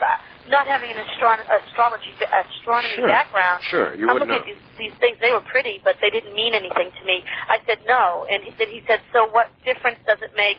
I could point to any of these, and it wouldn't make any difference to you because you don't have a starting point. He had a good point, and we'll be right back to you, Michelle. Michelle Levine, experienced abductee. All right, let's rock I'm still awake. Yeah, that's right. It's getting late. First-time caller line. You're on the air with Michelle Levine. Hello, Art. Hi, where are you? This is Ed. I'm from San Diego. Hi, Ed. Hi, nice to get through to you. I have a couple questions. Actually, just one major theme for Michelle, who, actually, I think, Michelle, are you there? Yeah, I'm here. Hi. You're one of the most amazing abductee people I've heard interviewed yet. You seem to have, quite a clear picture of this whole thing. So, you described kind of a collegial atmosphere among, people, supposedly humans, that you ran into in your experiences, right? Mm-hmm. Have you ever, in some cases, yes. Have you ever met and talked to these people? Yes, actually, this is the really neat part that you don't see in the media either. It's amazing how many people this happens to, and it's not just me. There's a lot of people that this is happening to, particularly at things like UFO conventions or whatever, where people tend to congregate who are into this subject. They bump into people and they recognize them. Often they might not recognize how come they recognize them until later, but on a regular basis, people do bump into people who they recognize, and they know where they recognize them from. They remember events. They can talk about this. And this is something that you're not going to see very much on TV. As a matter of fact, I had something recently happen to me just last week where a person who lives in Michigan, and I'm in New Hampshire, who I know through mail, I had an event. I came home from an event, and I had a very conscious memory of talking to this person there. And we talked about a relatively silly subject. It was something that would stick out in your mind, but it's not something that you would normally talk to someone about. Michelle, and caller, hold on. That is so interesting because it seems to me that's the road to proof. In other words, if people in disparate places who have not known each other in any other way are able to separately corroborate a conversation, you're approaching some pretty significant proof, it seems to me. It's outstanding. It really is. Because generally in the past, if one person has had a memory of an event and they remember seeing another event, maybe that other person doesn't really have a memory of it. But what we're seeing more and more recently, and I don't know if it's that people are, or that the ETs are allowing people to have more control, or that people are learning to control this more, or maybe people are reading the book and they're starting to understand. Plug. No, but seriously. Oh, we'll get the plug in. Don't worry. The caller. We don't have much time, and I think the caller had another question. Okay. My only question was, I think you covered it pretty much all, except I'm just curious to know if this has actually happened to you personally. You've actually met people that you have been abductee with. No, the answer is yes. It's completely stunning. Last week, like I said, I had this particularly odd conversation with this person. I came home. I'm in the habit of writing in my journal, so I wrote down what we talked about in my journal, and then I picked up my email. And in my email, I got a letter from this person saying to me, I saw you last night, and this is what we talked about. Do you remember? And I was totally elated by it. I was so excited by it because it was a two-way conversation, and we came home. Both of us went in our different directions, her to Michigan, me to New Hampshire, and we recalled it. That is amazing. All right, look, we're at the bottom of the hour again, so we'll do your book plug. The email address is Mickey, M-I-C-K-K-E-E, 2 K's, 2 E's, at AOL.com. All right, you better do that again, slowly. M-I-C-K-K-E-E, at AOL.com. And if the mailbox is full there, which happens very occasionally, but I do get an awful lot of mail there. You will now. I have a second address. All right, we'll have to give that out after the break here at the bottom of the hour. Stay right there. You all good evening, or good morning, as this show airs later.